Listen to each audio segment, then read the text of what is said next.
deception faded, anxiety cracks more souls.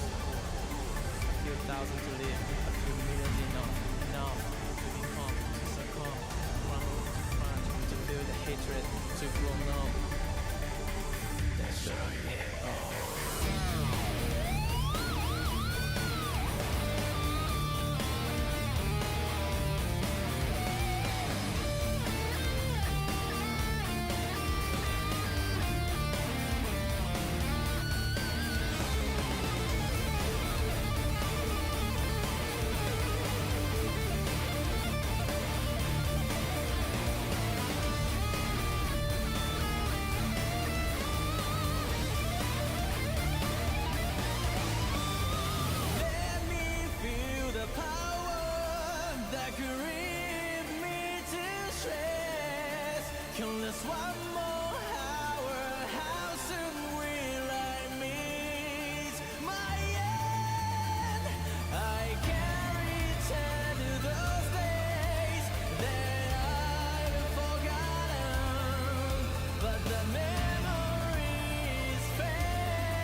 It's time to blow this scene. Get everybody in the stuff together. Okay, 3, 2, 1, let's jam.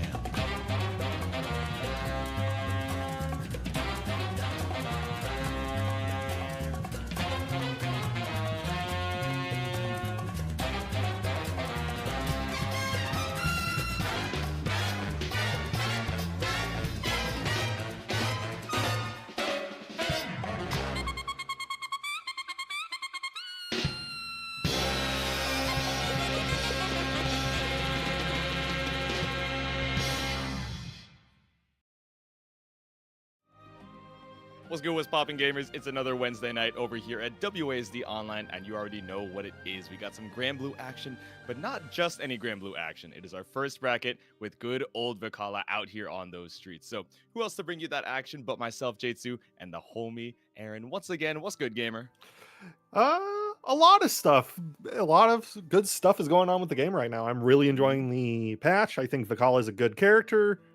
Be added to the game. I don't know if her strength's quite there yet, but Yeah. no, everything's good in Granblue land. The skies are looking pretty clear out here right now, so That's what I'm saying. It's looking good. I'm super excited. The bracket attendance is also looking pretty good as well. A solid 58 folks pulled up to play some Granblue today, and that is a lot of folks, including those of you just chilling in chat, that can stop on by that match arena. Of course, you're all going to stop on by. It's that exclamation point M over there in the chat. The link is already there. And you guys know the drill. You can log in with any of your social media, claim that code, whether you got Twitch, you got Dig, you got Friendster, and it's a free 25 cents over to the pot. But not just that. We got a lot of sponsor quests this evening as well. Of course, if you subscribe to Match Arena on YouTube, it's a free 32 cents. And if you download the Skullgirls mobile game, which, you know, to be honest, I'm actually a pretty big fan of. I like the original fighting game itself, and I stopped on by and played the mobile game.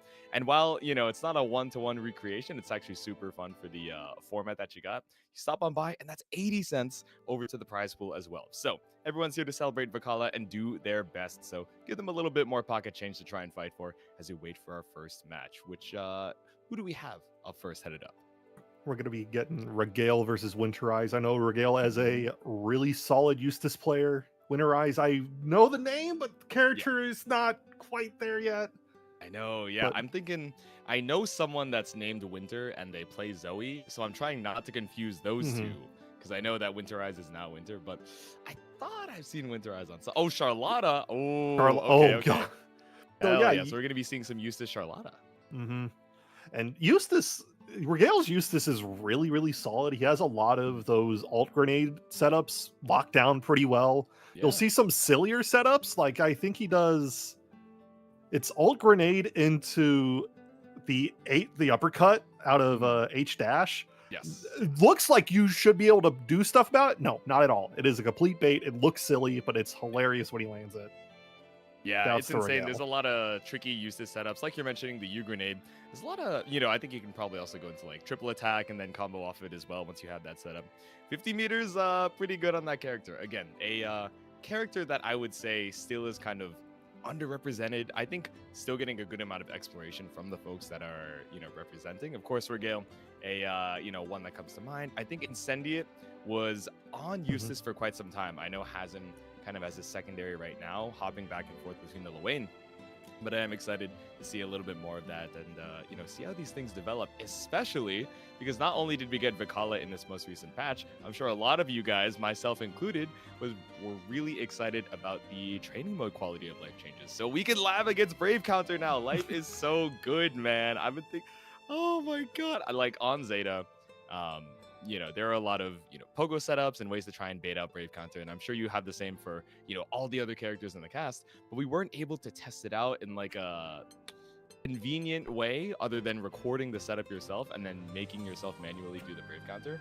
And also getting frame delay on some of these counter attacks as well, because we know that, you know, fuzzy tech, delay tech is pretty good in Granblue Fantasy Rising, you know, so being able to laugh out against it is pretty good, but so is the next set that we got. Like you said, we got Wynterise versus Regale. Ooh, I'm excited to see how this starts off. I wonder how Regale is going to approach round start here against Charlotta. I have a feeling that depending on how crazy Wynterise wants to go, we might see, you know, round start H, Blanca Ball. Ooh, rocking the red Minecraft axe. Okay. Wait, the red and the ruby goes so sick. I'm not even gonna lie to you. I know we, you know, we have a new battle pass, so a lot of the new rotations the red's gonna strong, but that is kind of clean. But so was the empty jump into roll through. Tried to go for the H bombs, but nothing found from Regale. All right, now Regale making good use of rat races outside of H. The grenades are good in any sort of situation.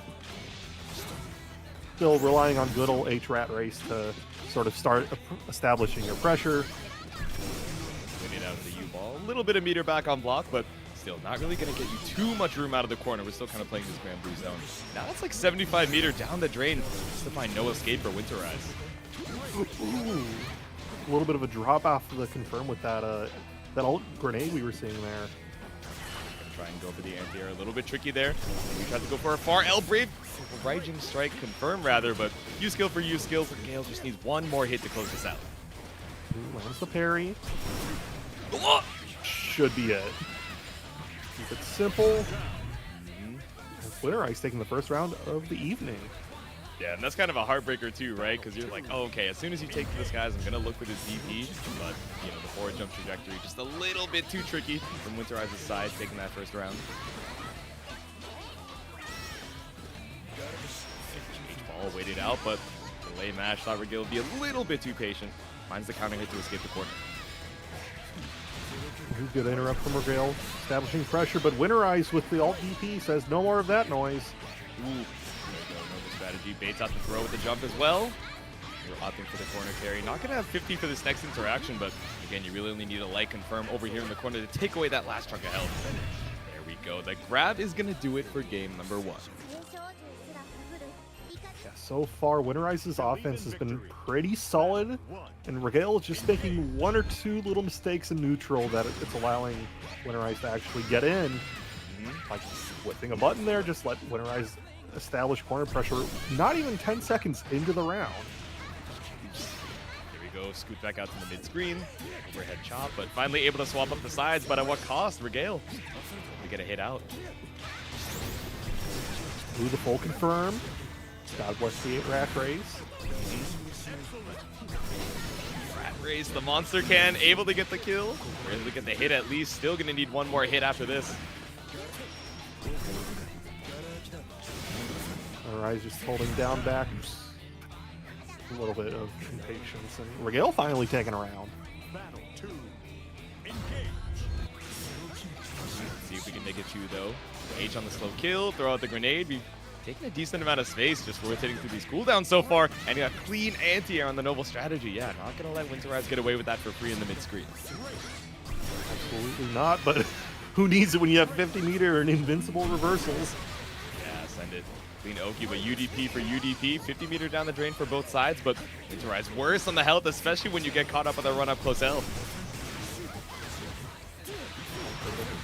2H, okay. Needy there. Slow kill, but it's okay. Didn't get challenged by Wynterise and still caught in the corner. Chip damage is a factor. You wanted to avoid it, so it's you rat racing to wait for the kill. We are 1 apiece. Believe in victory. Yeah, I'm really appreciating Regale just having patience on his offense. Just, you know, Wynterise at this point is gonna want to reversal out, just get out of these situations. So yeah, just sit down back, take a break. Finds the counter hit here for Regale. Oh my god, the change of momentum is so big, right? Once we're able to just walk Wynterise down to this corner. Waiting out the U-ball once again, so now no threat of the jump scare U-skill. Walk the ball our way in. Yep. Slow kill behind the back. Yeah, not seeing a lot of dodges, not seeing a lot of rolls through it. Once again, pushed over to this corner for Wynterise. Oh, Regale special. You lock down, whiff on the far L, but doesn't matter. The whiff right in front of Regale's face, and now they're on set point. Maybe just needed a game or two to warm up. Definitely pretty good off of the momentum. Wynterise, how can we make our way in?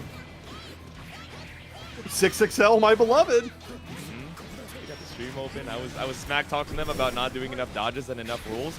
There we go, able to get the spot off, but still, I'm stuck in the corner. Back up with the spread shot. Pressure looking real clean so far. Oh, Blanca Ball finally connects. So much meter back off of it as well. We have 100 if we want to spend. There we go, Raging Strike, get that diamond right back and guarantee the damage where you can, but set point for Regale. They're a little bit away from the 50 meter, but not gonna get it in time to UDP. The double jump coming out from Wynterise. And now it's 1 round apiece for each of these two. Move on to the next winners round. Oh, man. You know it's going to be a good night when things are already going last game, last round on both players. Like, okay, no, this is it. Off the behind the back. No, but just a little bit too far for the quarter to find the confirm. Like the side swap off of the parry too. Smart from Wynterise. Perry off the grenade as well. Yeah. Oops. Goes to the 2L, swiped out, trying to escape. Regale's got UDP on wake up here to threaten, but no threat recognized from Wynterise. Just going to keep the offense on until you decide to spend that meter. Stray hit here, probably going to go for another Blanca Ball. Just get the chip. Oh, it doesn't even need it. Wynterise stealing that last round and taking it over Regale. I mean, to be fair, you were right? As soon as you said it, we saw the first Blanca Ball. We looked at the HP in the top right, and I think we were all thinking the same thing, right? Including Regale. Oh, okay, now I'm at risk of chip damage being a factor. You have a really safe way of, you know, putting me in that rough situation with this U-Ball, so I need to challenge, but still got counter hit out because of the slowdown on both sides of that U-Ball. So good call out. You know, seeing into the future early, Courier, as we head into our second winners round 1. I mean, that's what happens when you have Charlotta, you're on low health, full stick of bar. Your only option is to, you know, wing it with a reversal of your own. And if you guess wrong, gonna die anyway. But still, good stuff from Regale, good stuff from Wynterise. We go into Gabagool and Morphtronic 18. Regale pulling up in chat saying, too rusty. I mean, you know, first game of the night happening to be on stream, you know, doesn't do anything good for the rust, I feel like. You know, you're in front of everyone, you're like, man, you know, I'm dropping some of these setups, I'm missing some of these whiff punishes, but you still have that losers run available, so I'm not, you know, won't be surprised to see you later on in that stream to try and fight for that loser side top 8. But like you said, Gabagool heading up to the stand, a, you know, favorite Ladiva out here on these streets, you know, going for the speed run of various categories, some world records held, including rotating through all of the Ladiva shenanigans and others, as I'm sure you can figure out by stopping on by their Twitter. But Morphtronic, I'm not familiar with, so I'm excited to see this gamer out here on the streets try and take on the Ladiva. Yeah, the name rings out a little bit. I've seen them move around in some brackets, but I'll have to see how they handle the Ladiva nonsense. With 2B, okay. You know, this is a pretty good character to run into Ladiva nonsense with, right? You know, you can play this spaced out, you know, a little further than mid-range game. If you're chilling over at the full screen and you're super passive, you have beam, you have tether to, you know, try and close that space. But also you can kind of just play, you know, oh, okay, try and make your way in past 5M, past 5H. And really force Gabagool to, you know, make the approach. All right, headbutts from the full screen, trying to go for canceling out a projectile and preemptively. I get it. Oh, what the? Risky read. Pays out though. Full corner combo here. Oh, scooped out of the corner though. Backdoor incident. Shades of Strive. I know you saw those patch notes, but we're gonna send out the laser. What? Vortex from full screen is an interesting choice, right? You kind of don't want Ladiva to be in your face. Takes a lot of that skill gauge as well, so we're still trying to recover it. So, you know, next hit, we're waiting. I have a feeling that Morphtronic is just taking this matchup as, I guess, as annoying as possible. Yeah. Don't even want to engage, use 5H, long-range normals, all my specials. Vortex mid-screen is just to make it so that Ladiva can't get in easier. So it's specifically just to be an annoyance and wear Gabagool down. Definitely wearing down on the HP, right? All this off of the 5M. We waited it out so we had that full skill gauge. We were able to cash it out clean, but yeah, no spot dodge on the Lariat. Gets caught up on the run up close age on wake up. You had faith in the command grab, but unfortunately your faith misplaced. It's round number 1 to Gabagool. Ooh, double jumping. Damn. All right, frame trap for frame trap. I get it. Sometimes we want to wake up a Barre on both sides, but up in the corner, we're going to go for the gauntlet enter. Give us a little bit of skill back. Back it up, throwing out lasers. Keeping it annoying as possible. But hey, we have 50-meter. We just lariat in and call it a day. Yeah, this is so scary, right? Because Gabagool is fine with losing a little bit of health, being put into the corner early on into the round. But once we have that 50, that 75-meter, that's when it really opens up, right? You have the threat of this U lariat. Makes you play a little bit slow. Makes you feel a little scared to throw out 5M and 5H like 2B, normally feels so comfortable doing. Gabagool going for that insane read with the alt SPD in the air to try and get Mortronic to stay down on the ground.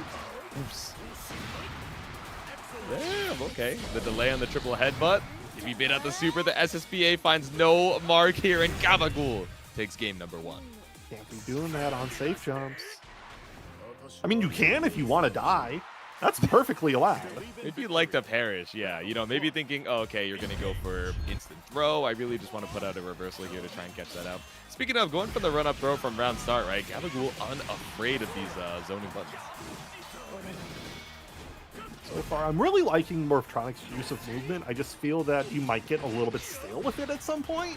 Yeah. Because Gabagool's looking for it. He's looking for your air mobility. He's looking for, any chance to, make you suffer for your movement. But so far, it's like the attempts there should be enough to keep Morphronic on his toes. Uh-oh. Oh, scary. There we go. Went for the wave. The plus frames off of the pod. Fine with spending the skill here because you got the 100. No!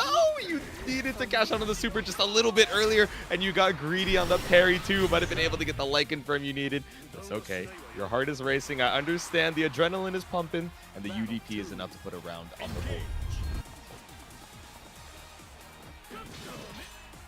On the pace down a little bit with the jump back double jump. Still sniped up by the H lariat. Whoa. Out of range. No, you can't be doing that. Come on. You're not going to jump for free. Oh, God. No. All right, sometimes we bait the DP. Sometimes you take a ton of damage. Sometimes Gabagool has... No. Okay, we call it a reset if it works. You get hit, though. It's a dropped combo. Oh, sorry, buddy. It's a dropped combo. The scales of the Libra say what they be. The call out. Oh, my God. Oh, no. What? Gabagool just full control momentum right now. So Morphtronic at such low HP, but chip damage really not a win con for Ladiva, right? Really has to make her way in, so no safe non-committal way of trying to get that last hit.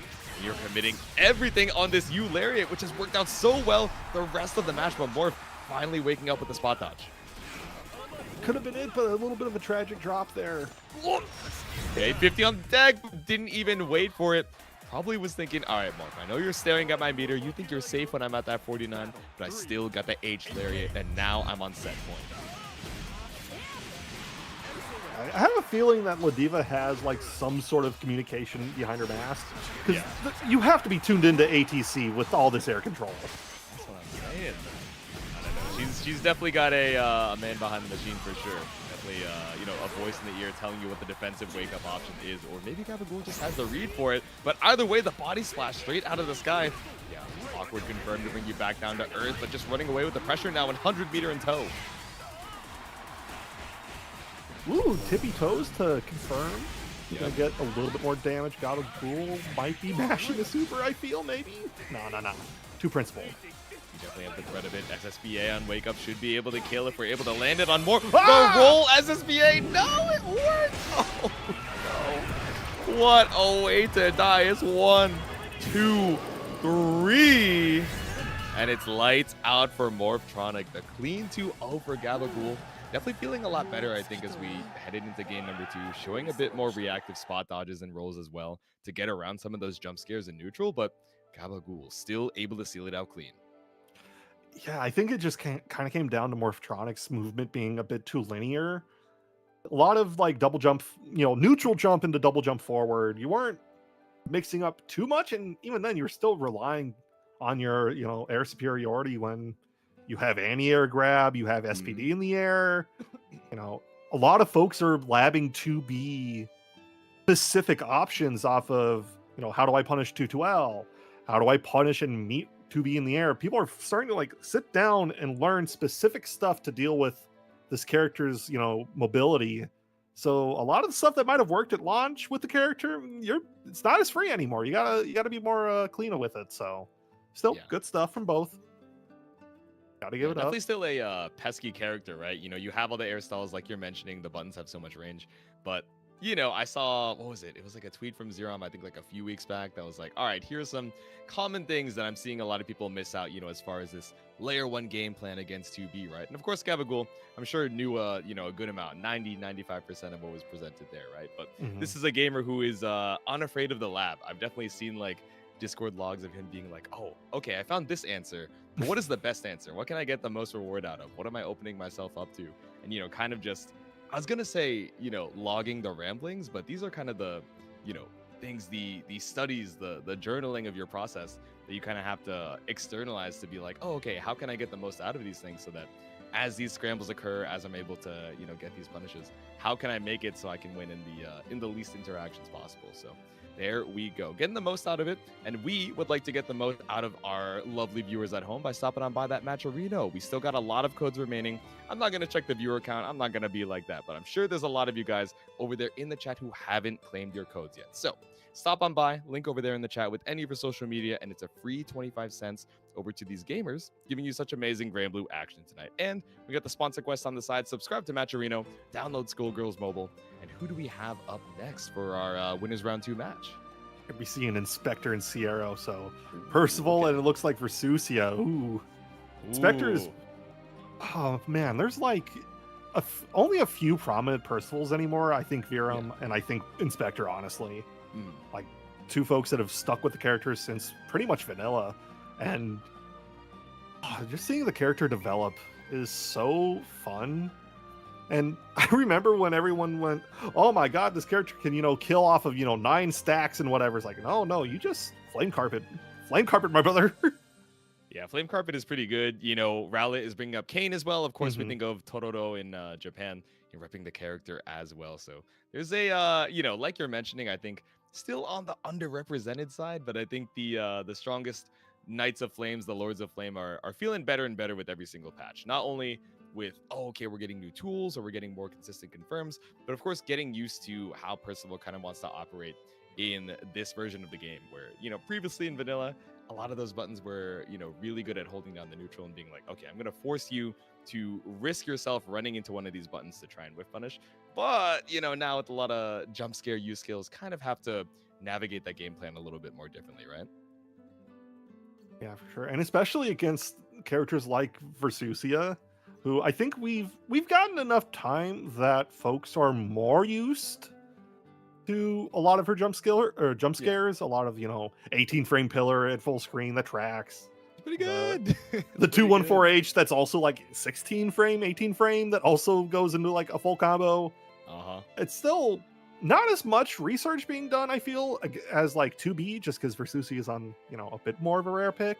Zoners are a bit like that in this game, but still, I think more folks are used to that now, so we're going to be seeing hopefully some ways Inspector can get around a lot of this zoning with his Percival. So just waiting on Inspector to come back into the lobby.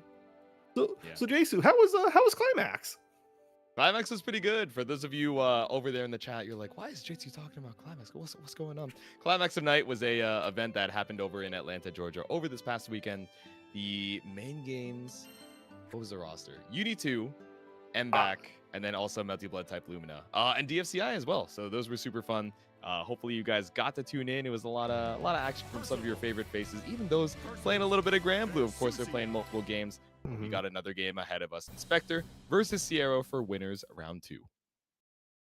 Already getting underway. I'm very excited to see how Inspector's going to handle this round start.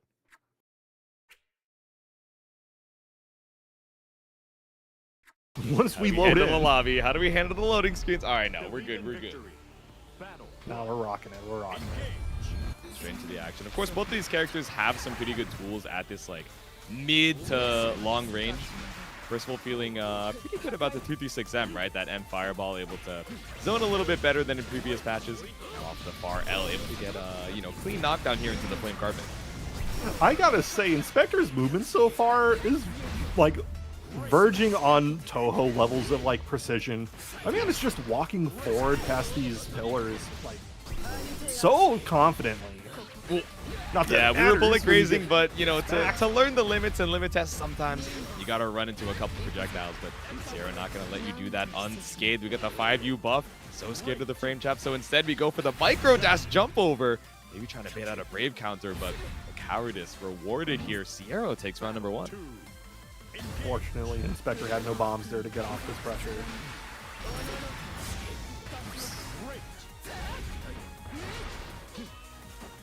Right, threatening plus going off the 5U, but still gonna find a challenge here for Inspector. Not gonna let you get that greedy with your extra turn. Speaking of greedy, the double 6XL, I wouldn't be surprised. Tried to go for a third, so Siero finds the interrupt. Can't get away with that. Come on. Even with safe jumps like that. You don't get the double of that 236U anymore, but it was just enough anyway for Siero to take that first game really convincingly. Yeah, when I looked at the patch notes, that was like, oh, Versusia is no longer able to break combo limit with one of her skills. I was like, what are we talking about? And then I remembered the last time you and I were on the mic career, and then I was like, wait, we did see a lot of that from Lucy. But Siero, able to put 1 game on the board. Icebound Killer, able to put 3 months on that tier 1 sub. So thank you very much for stopping on by. You made it just in time for game number 2. Trading DPs. Yep. Yeah, Lord Strike brings us all the way over to the corner. We're just gonna, you know, space it out, flame carpet, a couple fireballs, see how Siero wants to escape. It seems like we're leading into the pillar. Oh no! No, it doesn't land on the ground. Still gets a full confirm, but I feel like that could have been a lot juicier if you'd waited like a microsecond. 6XL, now it's the UDP out. Throw range, right? This is so scary, but the spot dodge on the baited brave counter. There we go. Siero, 1 more round away from sending Inspector down into a pretty early loser's run. Not my goat, not like this. I know, Viren even came in. His Percival senses were tingling, but another Versusia doing a really good job at challenging this awkward mid to long range. Normally, one of the strengths for Percival long normals, Siero has those. 2M, 5M, massive ass buttons. Ooh, command grab coming out. You over here in the corner, able to get the confirm. Didn't build up the 100 off of it, so able to get a confirm to put Siero into throw range, but really just dumping all the meter to try and escape. Says no, I just got to put a wall between you and C. No wall here. It's the flame carpet interrupted by the 2M. Siero once again up against the wall. No, it doesn't quite kill just yet, but chip damage is a factor. Probably could burn him out. Yeah. I think Inspector was just looking for that chip to activate before pulling the trigger on that DP there. So good stuff from Inspector, still holding on tight. Yep, smart work on the checkmate. Had a decent amount to work through, but with 50 meter flame carpet and the MDP, you're able to seal it out. Get the stock from the full screen. We got 3 stocks. We got 5U on deck. Siero finds the jump in. We'll confirm here. We're going to cycle our cooldowns nice and easy. Go straight to super.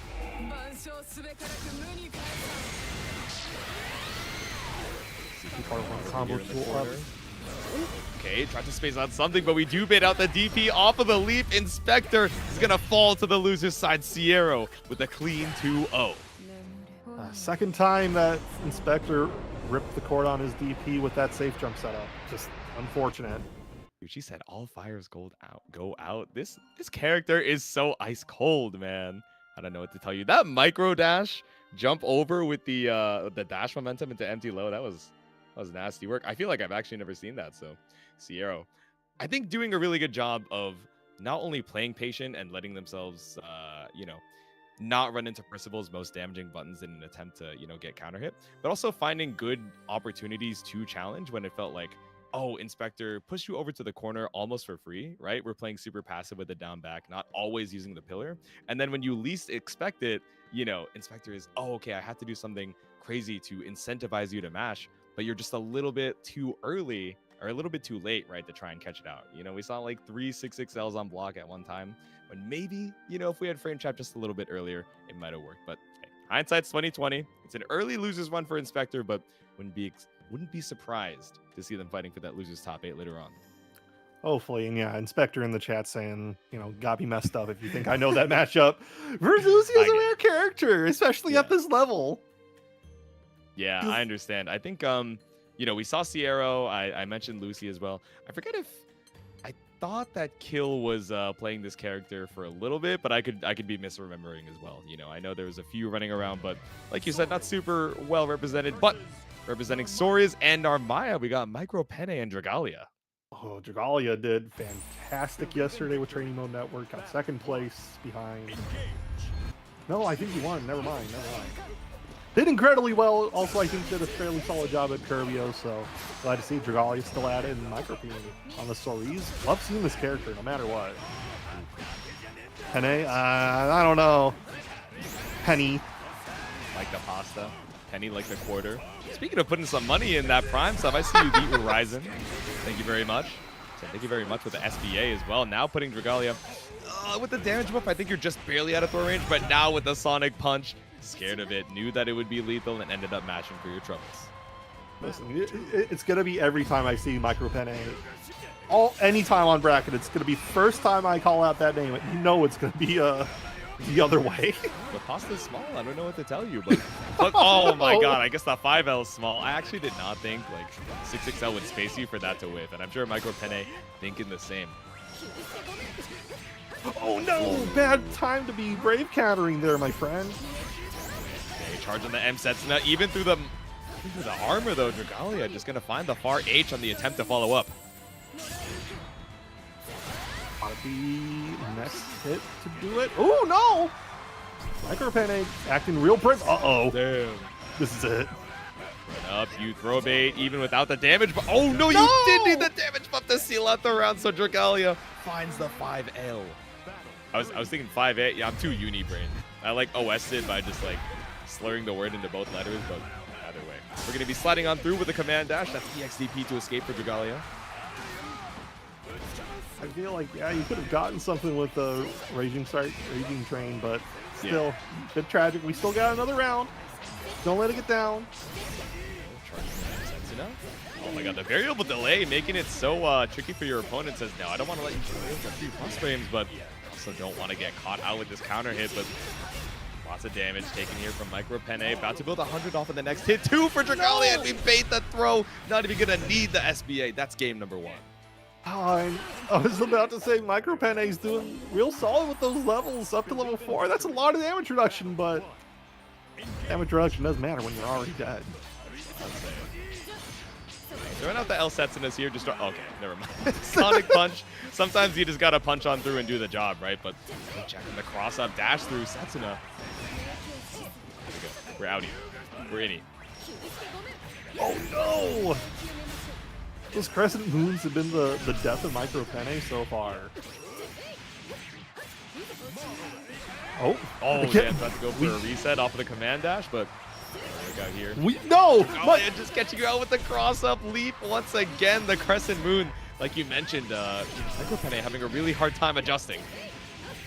I feel like he would have a better time if he wasn't mash and throw on wake up. It's true. You know, sometimes throw baits work out for you. Sometimes you realize they work on you as well. But the backdash and the Sonic Punch not going to work out.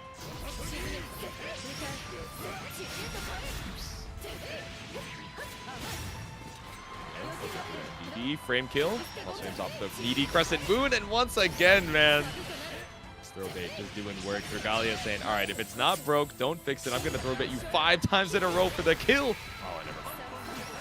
One more touch. Oh no! First 6 golden letters of the evening. Going to Dragalia real quick and dirty 2-0 over Micropene. Here we go. The clean perfect. You know the funniest part? We're looking at this instant replay where Dragalia gets throw baited and lives to tell the tale. And then for the rest of the story of the offense from Dragalia is, oh, you throw baited me earlier, but now it's working so well on you. I'm just going to keep doing it until you decide to play a little bit more patient. But Micropene got caught out every single time. Unfortunate. No time to really react and sort of catch your own habit there. So fortunately, Micropene is being sent down to loser's side. Yeah. You know, still strong play. I love seeing Soriz. He almost had it, but unfortunately, Dragalia held on for dear life and managed to take it pretty convincingly. I'm glad to see Perfect's coming out. Yeah. And also, speaking of the loser's side, you know, checking up on that exclamation point bracket, which you guys can stop on by in the chat. You know, Hubert being sent down into losers relatively early. Same for Coach Steve. Now, because it's off stream and the culture in anime fighting games is not to report the character that you play in start.gg, which would be really cool, but I understand it just, you know, it slows reporting down. Dude, I like it's the way not our even run now, but... it's not even that. Start doesn't have full character lists for most anime games. Wait, Yeah. really? I know Oh. because I wanted to integrate it into my bracket thing. Yeah. The most you can do is just put down a field that says, hey, put your main for top 8 as a custom field. Yeah, It's annoying. Exactly. That is annoying. But yeah, talking about some of these folks that are headed down into the loser side relatively early, you know, maybe it's a little bit of rust, you know, took a break and coming back and warming up a little bit. Or maybe they're trying out the Vicala, you know, they're streaming up their run.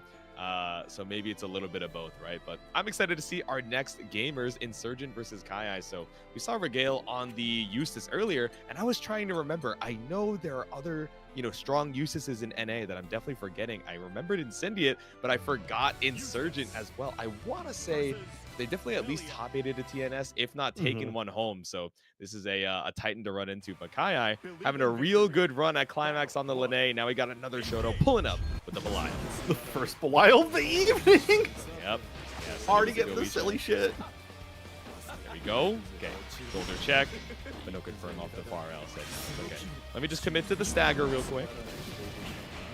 Oh, KaiAi is just on point with these parries. I have a feeling that hopefully Insurgent can exploit some of this, but right now Insurgent is just too honest, too trusting, too respectful. Believed in the whimsy of his fellow man. I don't know what to say. Yeah, that was unfortunate because we almost had the punish on the DP. Tried to be optimal, but a little too late on the 2H, but not letting that stop you. But still, the mash out, the SSBA coming out from KaiAi. Yeah, we were talking about this triple attack setup, the high-low earlier with the U grenade, but gotta have that gap off of the triple attack. We run up with a close L. That's the kill for KaiAi. D, I see you in the chat. I know you're here to cheer on another Eustace homie, but maybe clear that last round from your mind. I mean, that's what happens when you have a player like KaiAi with no respect for his fellow man. Well, I'm saying, man, he's trying to cycle plus frames, counter your zone, Who- Goisha, your fireball. Who Now we're needs pulling up respect here, when but you have? grab off the parry. Who needs respect when you're on that grind? That's what I'm saying. Grind set, waited out, delay 5H. Oh, but caught up off the delay, close L as well. The plus frames on Goisha, you tried to challenge. You're eating 50%.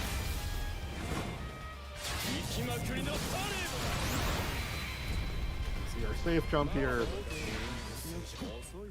Fall. So Surgeon not looking too hot, not much in the way of defenses right now. Alright, walk it out. Just trying to play right outside of range of that far M. Ooh, I like Outside of range of the 2L2. Big fan of Insurgent pressing buttons there. A lot of these Goisha setups that you see in pressure are actually kind of fake. It's just that if you guess wrong, you have the wrong option. This character's just gonna blow you up. See, you hesitate for 1 second, and haha, that's a 35% of your life gone. Yeah, that is a crazy freeze frame.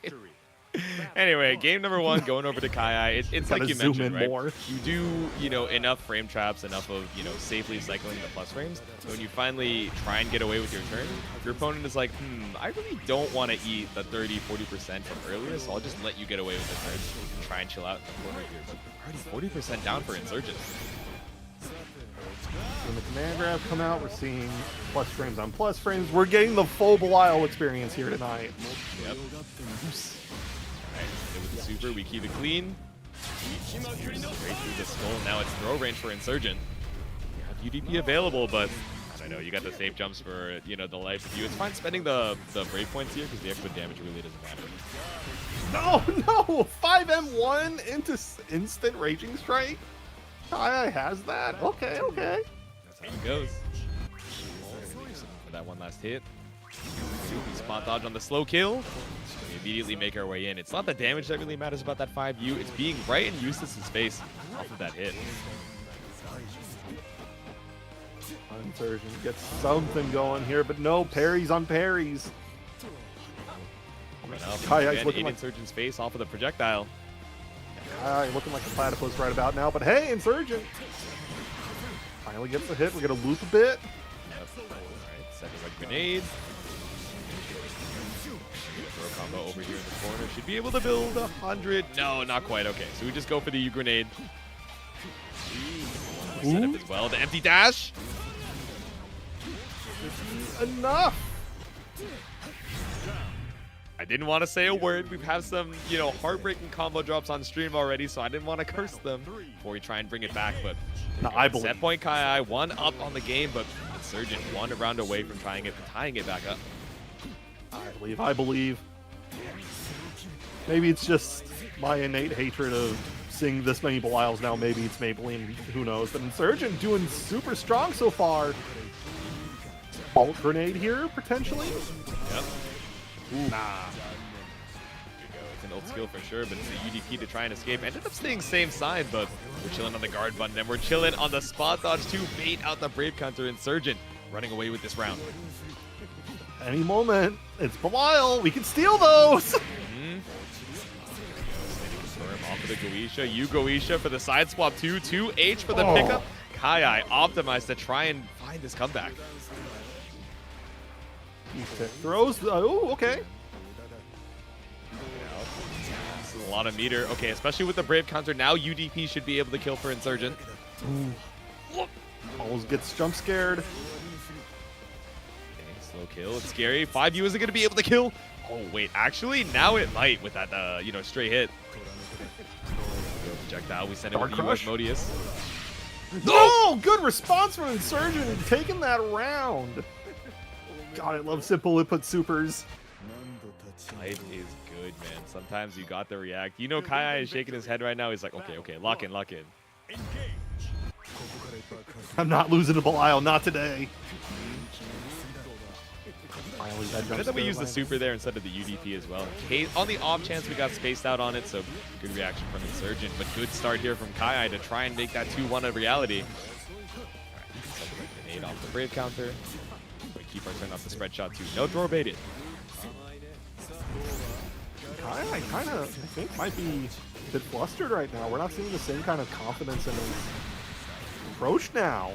Yeah, I think we're kind of trying to bring it back to that layer 1, right? We're finding a lot of good matches, and we're finding a lot of good reversals as well. Inspired by the SSBA previously. Sends another super of his own on that attempt to grenade toss. Ooh. Oh. Good air stall with that JU. Yep, we saw it snipe out that 2H as well. Still, positioning so good here for KaiAi. Didn't lose any space off of the laser. Down to no BP. Just keep it simple and this ought to kill. Go, 50-meter build, all the diamonds in the tank, and no diamonds for Insurgent. You already know that 150% was going to be needed. Ooh, good punish on the parry, finally. Ooh, run up, spot dodge, but like that no cancel coming out from Insurgent. Able to find a throw. Wasn't quite a punish, but speaking of the punish, not trying to go for the optimal 2H this time. Instead, just going to go for the close M over here on the ground. Yo! Keep it funny, keep it silly, doing it all, spend it. Eustace will never be ballin'. Eustace will never be ballin', they told me. Still, the U grenade over in the corner actually ended up reaching KaiAi's attempt to try and punish off of the side swap. Now it's final game, final round. The spot dodge caught out by the yellow grenade. Ooh, gets the pickup. Going up for the U grenade setup as well. Not gonna opt for anything. We've seen a lot of smart reversals coming out from KaiAi, so trying to bait one out. That's 50 meter down the drain, but 50 meter built up as quick as we lost it. Ooh. Surgeon not falling for any bait here. Back out to the mid screen, and it's the clean pickup off the grenade toss. SBA to seal it out. Insurgent stays alive and sends KaiAi down into the loser's side. That was some comeback. Surgeon getting pushed to the last round of that second game for KaiAi and managed to just drive it all the way home. So, real smart play starting to pick up on KaiAi's sort of recklessness when it came to his reversals, to a lot of his answers, a lot of his pressure. Managed to just stay clean enough. I think it was this moment right here where he supered through the ultimate 214 that really took that entire set into Insurgent's favor. That reaction was so clean. I remember, top of the set, I was like, all right, D, maybe this is not the set that you want to see if you're trying to get the Eustace tips, but clearly, Insurgent had the stream open. He's like, all right, let me prove this silly little commentator guy wrong. Let me show him why I'm the, one of the strongest Eustaces out here on these streets. Still, bringing it down to the wire against KaiAi. Now set down into the loser's side and killing it on the Belial. So another shark in the water, another contender for that loser's top 8. But back up in the winner's side, Courier, who do we have next? We got Plasma versus Nothing. Oh, God. Okay. So Plasma, we saw in the chat. I've seen them around a ton, but I forget off the top of my head who they play. I know Nothing is going to be our second Ladiva of the evening and plays it a little bit more of this,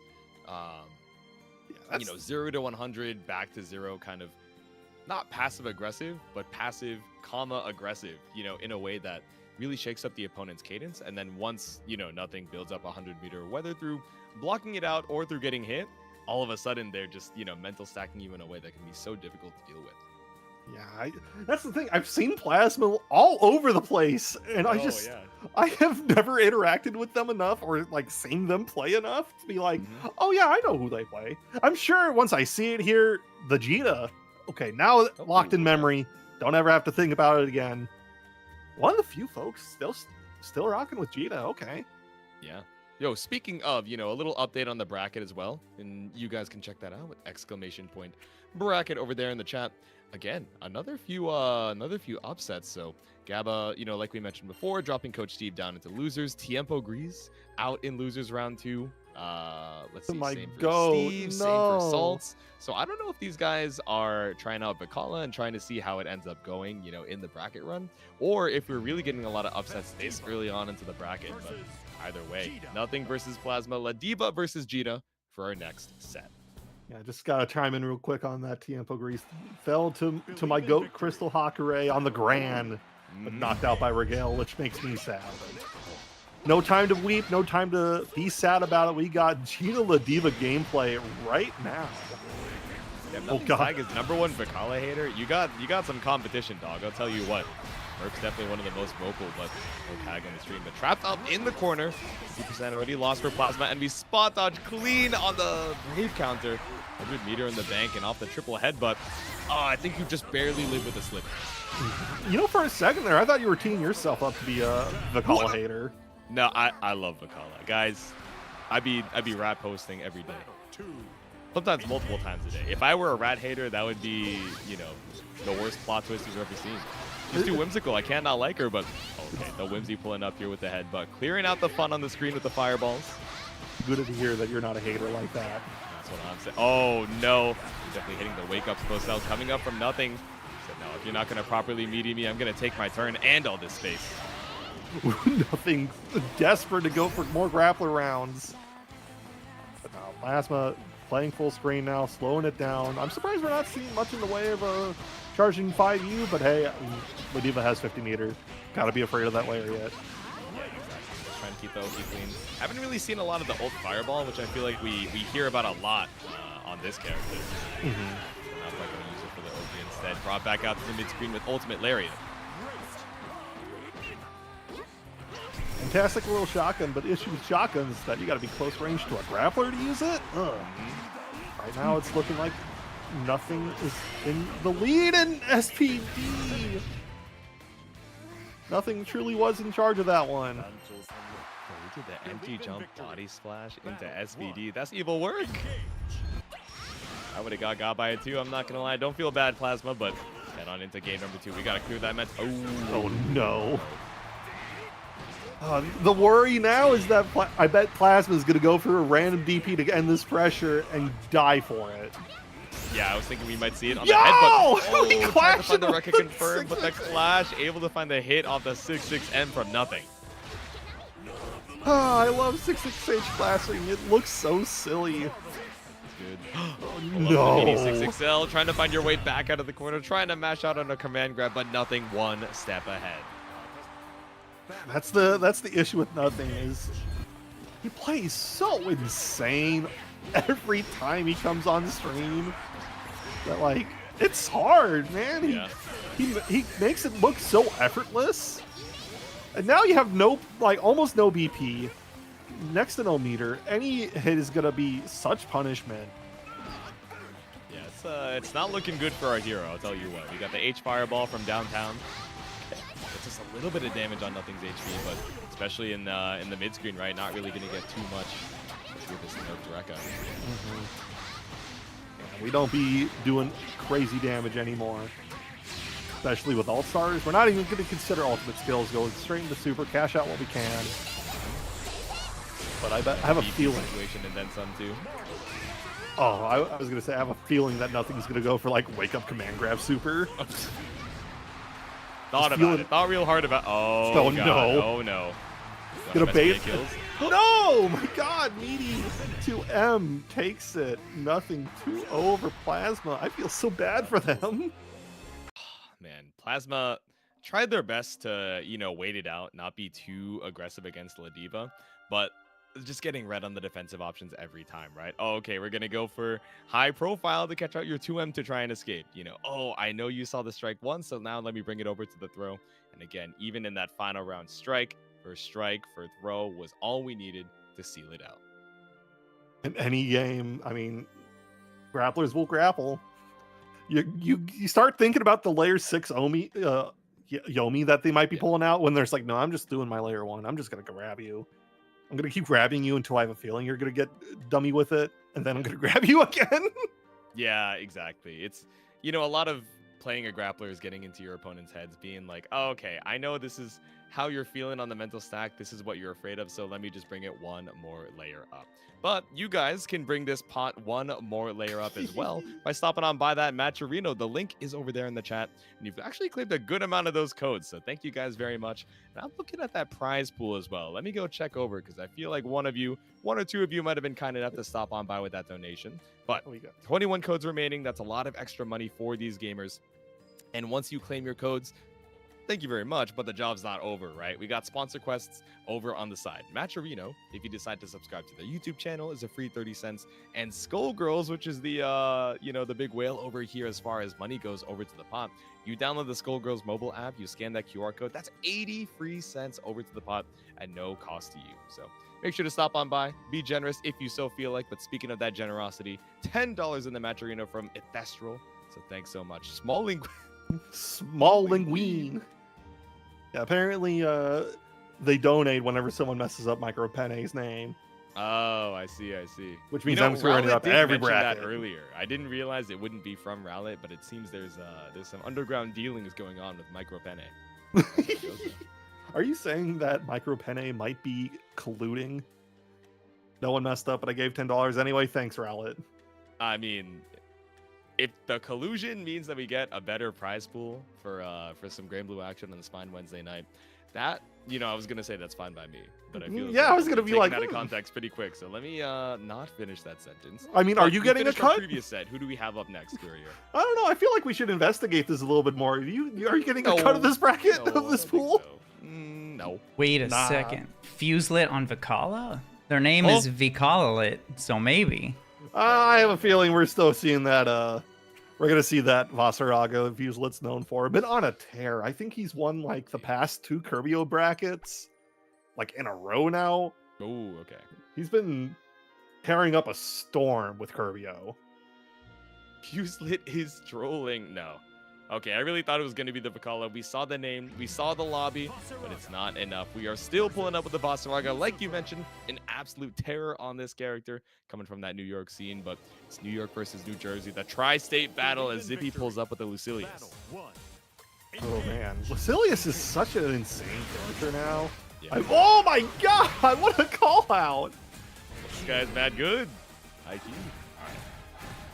Pull up with the armored stomps. Wiping at the sky, says, all right, it's fine if you corner me. I'm not going to try and take too many risks to try and build up this blade level, but I will bust out with the 667.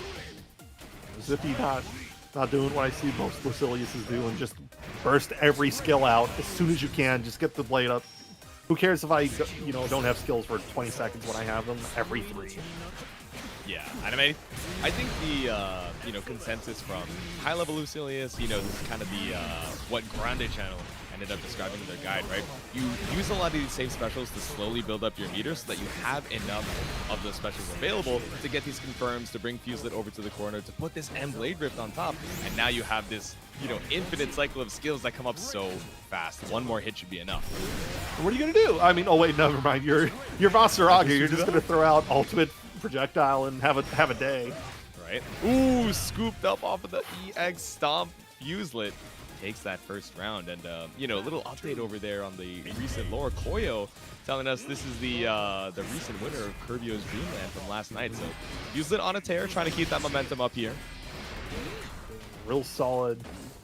Showing up in a lot of these online brackets and showing that, yeah, no. Regardless of what you think of Vaseraga, Fuselit utterly killing it. Ground threatening that level 3 blade, but level's not going to help you here.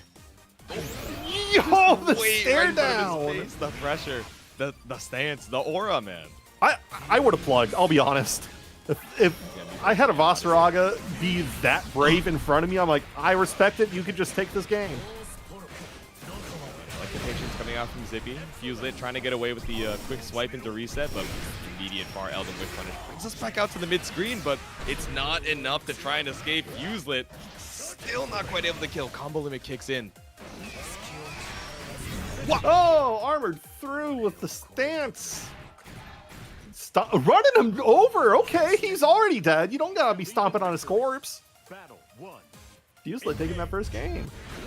Stepping on the beach, stepping on the Zippy. Game 1 up here for Fuselit.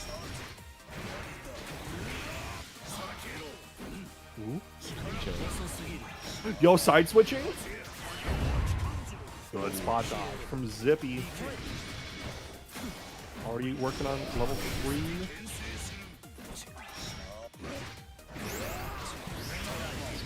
again, you get the Soul Forge available. Tackle as well. Fuselit still not going to be able to kill off this, but now we got you in throw range up against the wall. No, he armored through all of that to have no care in the world. Fuselit just bulldozing right through.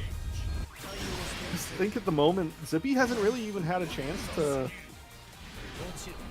get any of these blade levels up. I think it's because, for the most part, Zippy's not pulling the trigger on teleport. It's a really scary option against this character. Like either empty teleport in and now in his effective zone of threat. Fuselit just has all the answers to teleport, so that's one skill you're not pulling out to just get your skill on it. Yeah, it's scary, right? We're representing a lot of this armor, especially off the EX steps, so you don't want to do, empty Tessera into getting scooped up with a counter hit, but, like you're mentioning, right? Those mobility options cut off from Zippy, but level 5, turn into the active control. Now we're in throw range. It'd be scary trying to make your way into Vass's range like that. Maybe chip damage is the win con we're looking for. Good spot dodge. Ah. And Zippy still holding on. Far age, but keep it safe. 63. We got the blade rifts as well. Spot dodge on the tackle, but not able to get a punish throw. Full jump in. Gonna get a ton of damage, but still flips out. Focusing on far and such a good button from Lucilius. The spot dodge into the U grab from Fuselit. Let's get ourselves out of this corner. At this point, Zippy's like, I probably wouldn't expect to see another teleport like that. Fuselit has demonstrated that you cannot get away with that on this character. 2 in a row? 3 in a row, come on.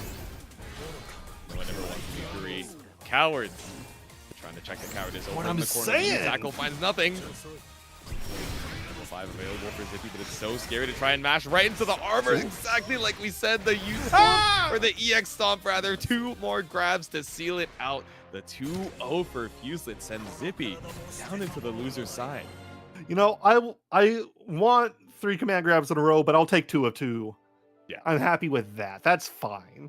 Yeah, we'll take 2 pairs. No full house, unfortunately, but I don't know. This house of cards falling for Zippy. They get sent down into the loser's side. Fuselit securing that spot over there on the winner's side, top 8, and you know, making Zippy try and fight for that qualification. Dude, the armor was just working out so well, right? A lot of these moves from Lucilius, you know, the 63s, the sword slam, the blade rift. Normally you feel so comfy about having these be this, you know, these large spacing options that either are at least able to safely build up your blade level, or, you know, in the best case scenario, able to check your opponent and allow you to get some of that space back, you know. But just running into the armor every single time, the way we were mixing up, okay, do I want to try and go for whiff and reset off of the stomps? Do I want to try and catch you with the low? Or especially like we saw towards the end of the set, now that you're conditioned to just down back against the stomps and try and take your turn, maybe I will go for 2, 3, 4 grabs in a row. And we'll have to see who Fuselit ends up fighting between Nothing and Wynterise on the lower side of our semifinals. Meanwhile, going to be Gabagool and Dragalia fighting to see who gets the privilege of fighting our previous winner, Artorias. On the upper side, Artorias taking out Insurgent, TP Man, crowd favorite, Boop. A lot of good players borne down by Artorias, so we'll have to see who gets to be on the chopping block between Gabagool and Dragalia, starting it off. Oh my god! The immediate scoop out of the Dash Crescent Moon is crazy, right? But Gabagool, right? One of the training partners of Witch Halen from NYC. Took a little break from Granblue, but I think he's, you know, back now, maybe trying out a different character. Definitely not going to let Dragalia get away with some of these more knowledge check, gimmick-esque tactics from the Narmaya. That would just break my competitive spirit right there if I'm like, yes, I will Crescent Moon, and you do that immediately? We haven't even played against each other. We haven't established any sort of patterns. You just did that off the rip? Okay. I'm terrified. Characterizing Gabagool and his player experience, his place in the community, and Dragalia is already dead off of it, right? So Gabagool off to such a good start, but the fact that Dragalia was undeterred, sees the Twitch chat and goes, nah, I'm going to do it again. That's bold. Oh my god, and we run up for the EX Crescent Moon again. Another throw bait coming out from Dragalia. All cooldown should be off cooldown. Oh my god! No! Oh, close set might have worked. I understand trying to go for the far H, or the close H rather, but too slow. And if it worked twice, got anti-aired once, I'm going to do it 5 more times. I'm spending that 50 to tie it up. I swear to God, that the one ultimate skill that got stubbed, I have a feeling that was probably an ultimate Crescent Moon. Probably. Dragalia just does it again. Can we calm down? Can we just relax a bit? Or are we... This is the kind of level of violence we're going to be seeing for the rest of the evening. Now we're setting up the far M. Before there were before Old Crescent Moon, we had Narmaya far M, but no, back to modernity. Once again, the Crescent Moon just doing so much for Dragalia. No, stop. Dragalia getting 3 golden letters off of that. Playing this like it's ranked. You know, we're going to take a second at the rematch screen and think, how did we lose here? What happened? How did we try and escape the corner? We got anti-aired by Crescent Moon. We got throw baited by it. We got frame trapped by it, but it's okay. We wake up with a 2U to try and find this knockdown. Waiting for my Crescent Moon to pay my taxes while we're at it. Tax season, you know, it approaches real fast, but so does Gabagool. Oh, as I say that, finally able to make their way back out of the corner, only to get Brave countered right back. Come on, show us ultimate flips. You know you want to. You have it. I like the jump out on the EX Sentinel as well. No longer plus, so maybe a opportunity to try and RPS out. Body splash, that's Brave counter back out to the mid screen, scooped out of the U Crescent Moon. You can't be doing that. Oh my god, didn't even get the guard crush portion? What were you trying, Dragalia?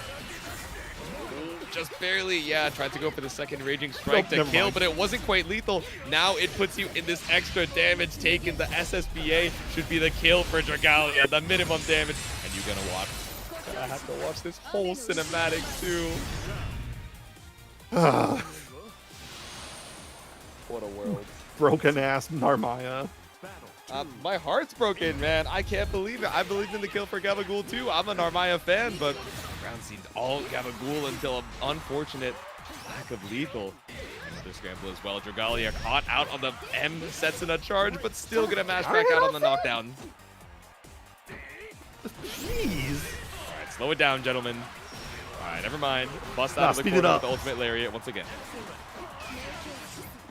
BC, you don't want the SPD here. Run up throw, do it again. goes for a Granblue shimmy. Dahlia doesn't. Or RH, BC for BC. Staying in the present. One more hit on both sides, but mashes right into the U headbutt. no. Okay. Oh, you're too far to get it confirmed. No 6-6L, but the scoop out of the sky. The pile driver. Gabagool stays alive. It's so awful because Dragalia is going to keep doing H Crescent Moon, H Flip, and it's either going to keep working or it won't. And it's not even like, it's either Gabagool's going to punish it or it's going to work. There is no in between. Ended up getting frame trapped off of the plus range and TK flip. Maybe thinking we were going to be cheeky and go for a grab or something, but either way. Oh no, the MDP. Maybe looking for it as an ender or a frame kill. Still, or LDP rather, but either way. Brought you all the way over to the other side. We saw the blue flash, but maybe misinput the anti-air. Crescent Moon's back up. What? No, not the this. no escape. Tried to go for the delay to maybe try and find a jab. No! Yo! Out of the air! But not close enough! No, it's fine. SPD takes it. I'm mad, man. I'm pissed. I'm fuming. What's going on? We got anti-aired with the Raging Strike that I'm sure was meant to be a Brave counter, but did not get properly baited. Tried to throw bait.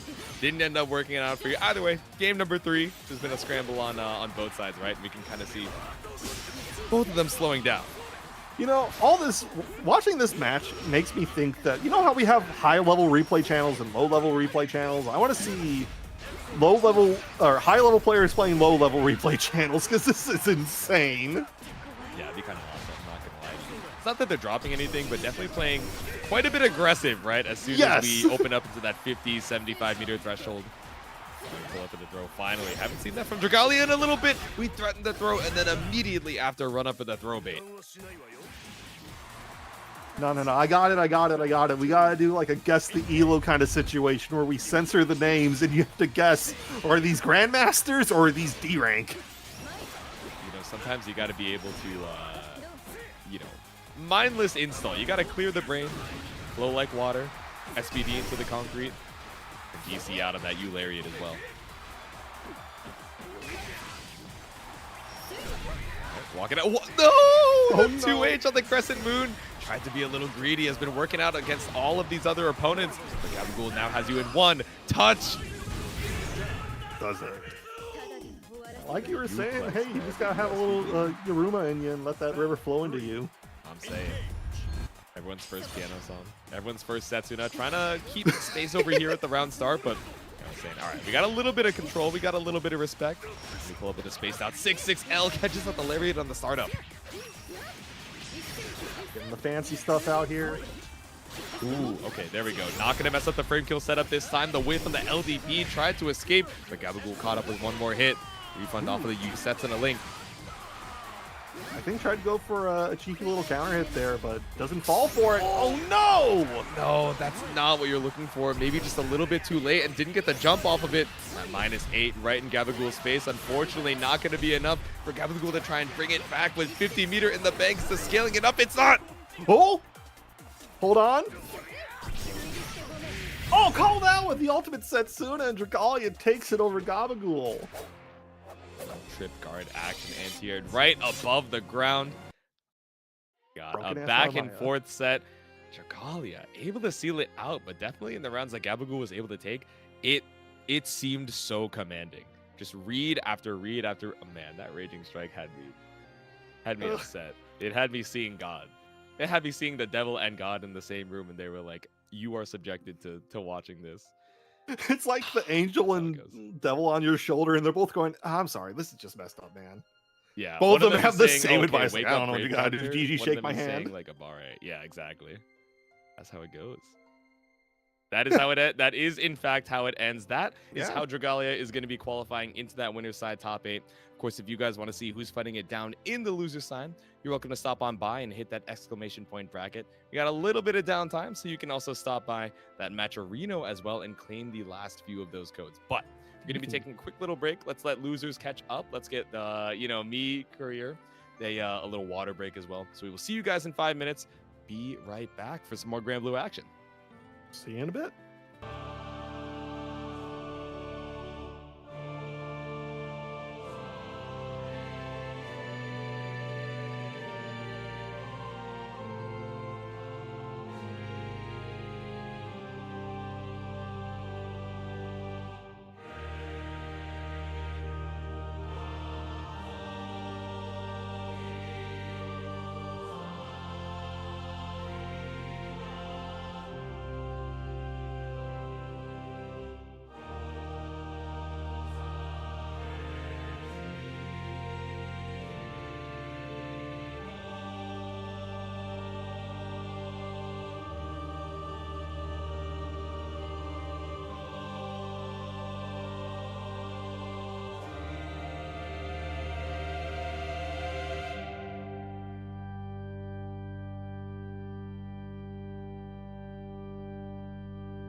God, omnipotence, given form for what the invoke creation,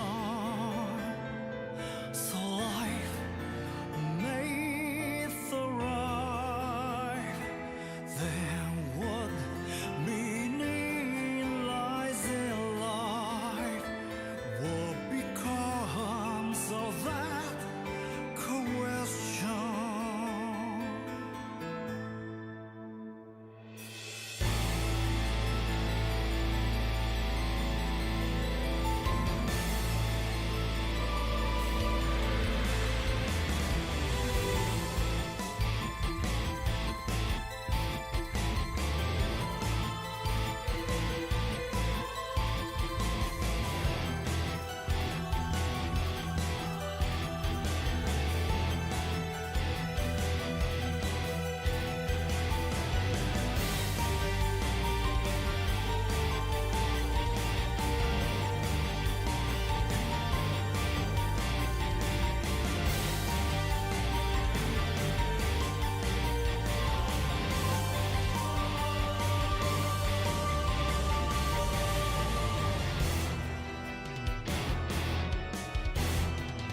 Welcome back to WASD Online number 39 for Granblue. I am Courier Dubois. With me is Jaytsu, who seems to have disappeared on the video. Help! He needs help. Glad to have you all back. We're excited to get into this top 8 action, but before we do, I gotta remind y'all, we got a Matcherino still for y'all to go to support us, claim those codes. We got some sponsor quests. It's real easy. You can sign up with any of your socials, claim some codes, subscribe to Matcherino on YouTube, gets you a clean 32 cents. And then as well, download the Skullgirls Fighting RPG on iOS and Android, gives 80 cents, almost a full $1 to the prize pool for downloading an app with an actual like solid game behind it. So hey, if you find yourself, not wanting to play Mahjong Soul or something, or Balacho, not completely ruin your productivity on your breaks, maybe download the Skullgirls Fighting game, contribute some money, have some fun with that as well. WASD Gaming is proud to bring you a Arxis World Tour 2024 Silver event. Signups for that will end on November 11th. The event itself is on November 13th. This is a silver event, so you can get 45 points on your ranking for the Arxis World Tour. Make sure as well to get in as soon as you can, because there's a player limit, and we're getting there. There's only 256 people allowed, and we're currently sitting at 154. So if you want to be able to get in there, you got to do it now. Do it while you can. So make sure you sign up for that. Very exciting stuff happening. Yeah, make sure to stop on by. I used to be, or maybe currently am, a gray square, a dark black square. But you guys can be a silver qualifier enjoyer if you stop on by. And like Courier said, these signups end a little bit earlier than the actual, tournament happening on November 13th, to make sure that the TOs have time to prep, we have time to seed everything. So, make sure to sign up while you got that chance. But who do we have up next, Courier? I'm here in double right now. We are going to be having Artorias and Dragalia up on the winner side. We've been following Dragalia real close throughout this bracket tonight. First time we see Artorias, previous winner of several actual WASD online events, won the KOF style bracket from last week. I think he won the bracket beforehand. So Artorias is kind of like the one to beat. He is like, if he is the Titan standing atop the hill right now, and hopefully someone dethrones him. I only say hopefully because I want to see, good matches. I want to see Artorias get pushed. Can't be too fun being the reigning champ all the time. Sometimes you gotta feel the threat, the danger of a good rival, of a good player with you. So hopefully Dragalia can provide that for our winner semis, getting straight away. Thank you all for joining us in this top 8. Hell yeah. Thanks for stopping on by, being right on time, like you said, for this winner's top 8, the Black Butterfly versus the Black Knight himself, pulling up with a 6-6L. Dragalia finds the mash out here to find first blood. 2M. Ooh, saving Crescent Moon. We know Dragalia loves that. Throw, go for maybe another. Trying for grip. Artorias. Flipping sides. Still getting pushed. Uh-oh. Yeah, that was a greedy command dash, right? The backdash coming up from Artorias, at least to try and assess the situation, but 2H found no mash out on the dash. Instead, the Crescent Moon once again to catch out the 2M. Right now, Artorias is playing real safe, real honest so far. Just kind of letting Dragalia jump around doing whatever they want. Yeah, occasionally we see this from Artorias, right? Trying to lean on the side of, okay, how can we get as much data as possible in this first round? How can we avoid, risking some of these situations? So we can see how you kind of operate in a lot of these interactions. And oh my god, the running pull up TK Crescent Moon. Not only that, it brings you all the way over to the corner for a full confirm. Finally, Artorias trying to mash out, but oh, Dragalia going for some cheeky stuff, but Artorias not taking the bait this time. Run right under, but still the JM's gonna hit on both sides, right? So not trying to look for that anti-air just yet. A little too slow, but the 2U super can be quite a bit of damage, but mostly you're looking for that Brave counter evening out. 7 frames, man. utterly ridiculous. That's pretty damn good. Back, so you might as well spend it. Touch from Dragalia. One more touch for Artorias is enough to take that first game. Kind of surprising. I wonder what's going on with Artorias right now. I think just kind of letting Dragalia do whatever he wants right now. You gotta calm him down. I want to see, like, maybe, LDP, something kind of vertical, fast.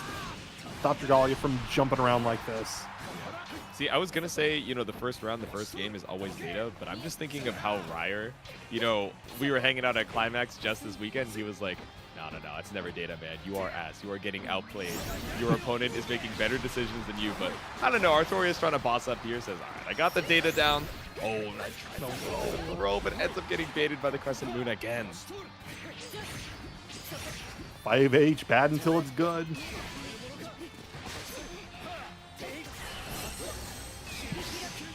Has to break out the oh no!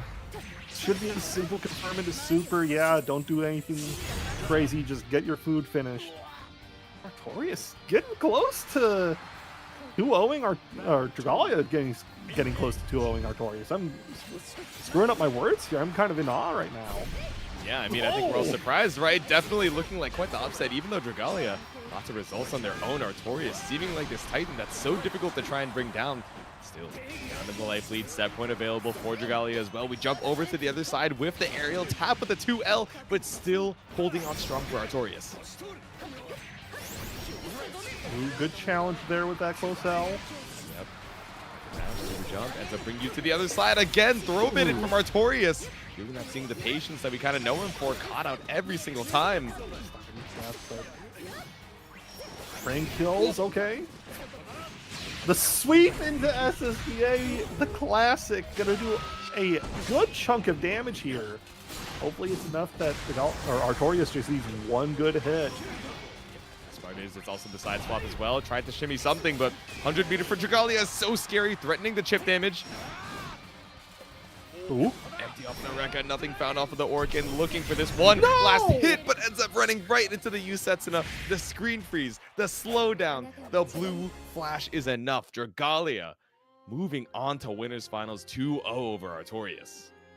That's crazy. That's not where I would have put my money at all. Thank God I don't gamble, because I would have lost so much money. I mean, that's how it goes, right? I mean, it's easy to say, oh, Artorias playing it super passive and getting caught out in that first game, but we're seeing a lot of early reactions on a lot of these throw techs, right? Just dashing up, threatened by Dragalia, thinking, oh, I don't want to get thrown into the corner. I don't want to have to, lose a little bit of the screen space, but losing so much more on some of these Twitch reactions, which, again, I think are a little uncharacteristic of Artorias, right? So whether it's nerves or maybe just feeling a little more not used to how Dragalia is running up and structuring this pressure, the Crescent Moon just running away with it. And I don't want to, downplay Dragalia's play at all. Like, man has been grinding out tournament after tournament after tournament after tournament. He's just been playing in every single net play bracket he could get his hands on. So because of that, he gets sitting pretty in winners finals, guaranteed podium position here, while Artorias is going to be playing up against Yaru Sensei and Zippy down our loser side. Yeah, so filled out on that top 8. Of course, we just saw Artorias versus Dragalia. Up next, we're going to be seeing Nothing versus Fuselit, which is going to be a fun battle of the big bodies. Of course, that's Ladiva versus Vaseraga, as we saw earlier. Like you mentioned, Artorias is going to be playing against the winner of Yoru Sensei and Zippy, so it should be 2B versus the Lucilius. And Insurgent, the Eustace that we saw from earlier, making it into that top 8 loser side against the player that I love watching and we haven't gotten to see just yet, the Ferry, going by the name of Iago Garaitz.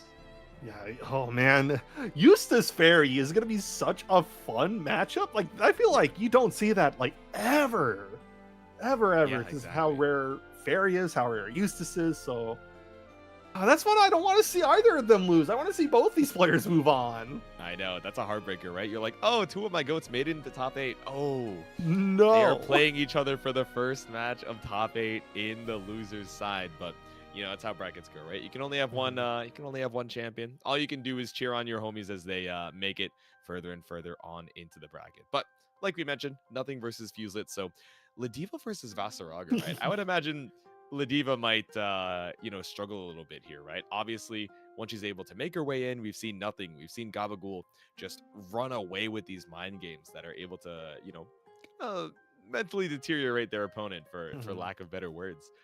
But making it in against Vaseraga, who, if you're not able to challenge early on enough, or, you know, you get too much space, then he's able to get the 5U, the Soul Forge for free, and all of a sudden he's charging on through with the armor. But, you know, why are you giving him so much space? Because maybe he's threatening with stomps into sweep, which covers so much of that space. You know, throwing out a lot of these wall out normals that are making it that, you know, oh, unless you have that 50 meter for jump scare lariat, or, you know, some of these other metered options, which might keep them on their guard, it can be hard to try and make your way in.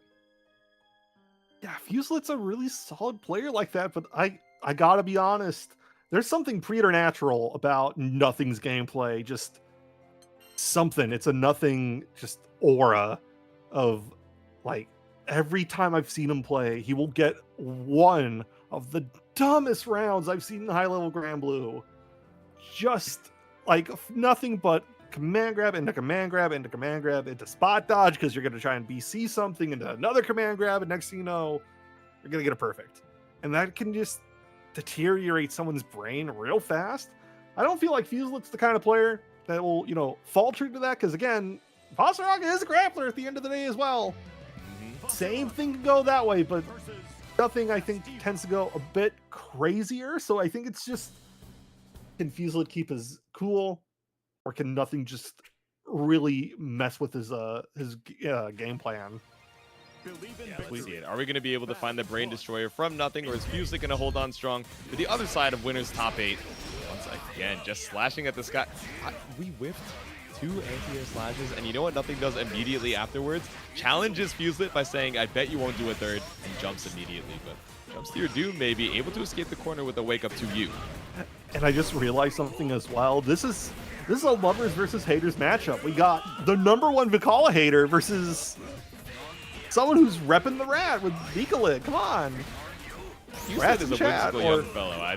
You know, I see it. I understand. Nothing trying to, you know, bring that Disney World down to the knees, but knocked down here off of the scoop.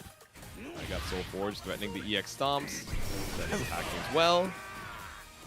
Feeling that Nothing's OG is Ladiva, not Vikala. I believe it. Off the U Instinction. Gradually just pushing Nothing over to the corner. Good call out. Go back into stance probably. Oh no, spot dodges the lariat. Oh my god, I was gonna say he's fine returning to this mid screen, but so close up to the corner. Nothing might be able to get the extension. Not gonna be able to build 100 off of it, but tried to swing on through the command grab. The SVD gets sniped out by the super. You can't get away with it, says Fuselit. Oh my god. So actually, I do wonder if we went for the wake up U grab, the reversal option from Fuselit with 50, if it would have just gotten caught out by the faster command grab on Nothing's side. So smart decision from Fuselit to be able to secure that first round. Good armor again. Get the Soul Forge back up. It's really useful that a lot of Ladiva's moves aren't, I was going to say aren't multi-hit, but I forgot Ultimate Lariat does have 2. Let's break Soul Forge. Drops out. To go past the 5U. That armor not invincible. Oh, command grab, okay. Keep it safe. Yes! Reset. Great sight, Grinith. The pull up in the U command grab. Fuselit with game #1. Nothing was so brave there for jumping out against stance and corner, because of how fast that L follow-up is, but still gets hit by the command grab at the end of the day. Let's grab or be grabbed.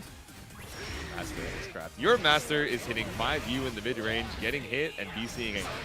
Life is good. Oh, all right. Your master is getting L follow-up, anti-air, and another Soul Forge. They might be a little nice. Jump over for Nothing. Triple headbutt. Straight into super. Okay. Cash out a little bit. Down to 1 BP. Woo! Tries going through the command grab. Uh-oh. Corner, this is gonna hurt like a train. Oh, no full cinematic though. Yeah, I guess a little bit too high on the airborne hit, but they're going to be fine. At least trying to even out the BP situation, but the HP situation is what nothing is worried about. We hold on to the stomp. Empty follow-up. We tried to go for 3 just to see if nothing would finally bust out of the corner. And indeed, they do. I appreciate Fuselit going for what... He might have lost the game, or lost the round, but he won my heart with how silly that was. Yeah, exactly. Sometimes you gotta put it into their brain, like, all right, I will break the rule of 3. I know everyone thinks no one does it 3 times, but I'll swipe at the sky as much as I have to, just to put it on the brain. Turn into a helicopter and fly away with how you're swinging that thing around. Ooh, drop. 22 meter, unfortunately. Swoop. Forge. Now we're just playing this pacing game with this distinction. Good job. That nothing is taken to the skies. Bad 5. Okay, okay. A lot of messy guessies right now. Damn. Stomp on him. Oh no, but we escaped the armor, the jump out, the body splash coming out from nothing. The double whip goes H. Life is good. We chop, we jump the grab. We build up the 100 meter for it too. Raging strike super. And not even No! Hello? That had to be a mistake of some kind. Wait, if you die for this? If you actually die for this drop, life might be so rough. Right, Nah. You tackle on the wake up and close L to seal it out. Nothing. Brings us to game number 3. I think that might have just been like maybe second hit of 2H. Maybe. Causing it to pop out. Maybe you just want 2H1, but I don't know. That's whatever it was, it's tragic, but hey, nothing held on. Did whiff 2M into Extinction and it found the whiff punish. My footsies are kind of nice though. My sight seeds. My BCs are kind of nice as well. It gives us the... I don't know if double Soul Forge is what we were looking for there from Fuselit. Maybe triple's what you gotta do. Yeah, maybe. Odd numbers only, but speaking of odd number on the headbutt, triple pick up in the corner, 100% still available for nothing, and now we're so good on the BP situation. Like an odd future right now for nothing. Oh no!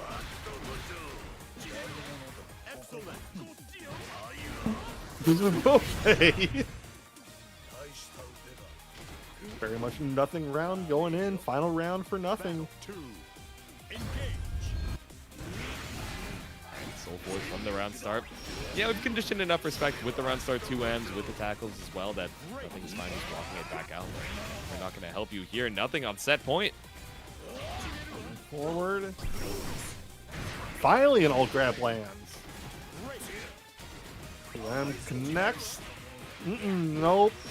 Nothing likes to jump out right now. You gotta throw in an anti-air grab, maybe. Yeah, right? Might We're be kinda a risk, moving like but... Jumpman right now, but you know, despite seeing so many of these jumps, Fuselit is looking for a lot of these grabs out of the EX stomp. Might be working on some others, but yeah, maybe in the combo, no way to try and escape. We'll just send it this time. I don't know. Maybe a little bit less to grab, maybe a little bit more anti-air, maybe a little bit more armor tackle. I like it.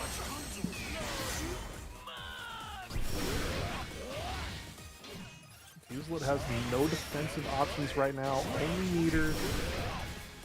Doesn't even have that anymore. Nope. Just rely solely on armor. Maybe some man grab coming up. Nope. Guard crush. Oh no! Chumps Vaseraga's grab and nothing takes a 2-1. Moving into winners finals against Dragalia. So Narmaya Ladiva will be our winners finals down the line.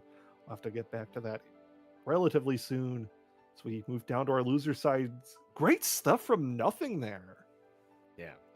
And not to, you know, say anything of nothing or Dragalia, right? Both incredibly strong players in their own right. But looking at both of those matches on the winner's top 8 side, I think the clear favorites would have been Artorias and Fuselit, right? So both of those two sent down into the loser's side, especially with a lot of the upsets, you know, Coach Steve, Salts, you know, a lot of other, you know, names that we're so used to and almost take for granted in these WASD top 8s, sent down so early into the bracket. You know, there's something in the water. I know Climax literally does not have a Granblue in it, but whether it's, you know, the inspiration from the events over the weekend, whether it's Vakala leaving us a little bit too whimsical for our own good, oh man, we're moving a little different this time around.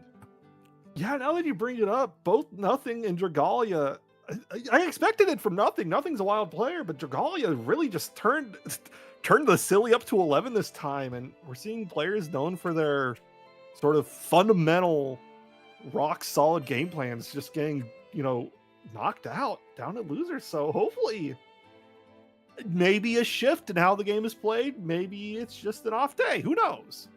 You know, people went to Climax. You had a long weekend, got a new character. You're coming back. Minor patch. Nothing on the size of Strive, but yeah, we'll just have to see how those two recover the loser side. Getting straight into Yoru versus Zippy.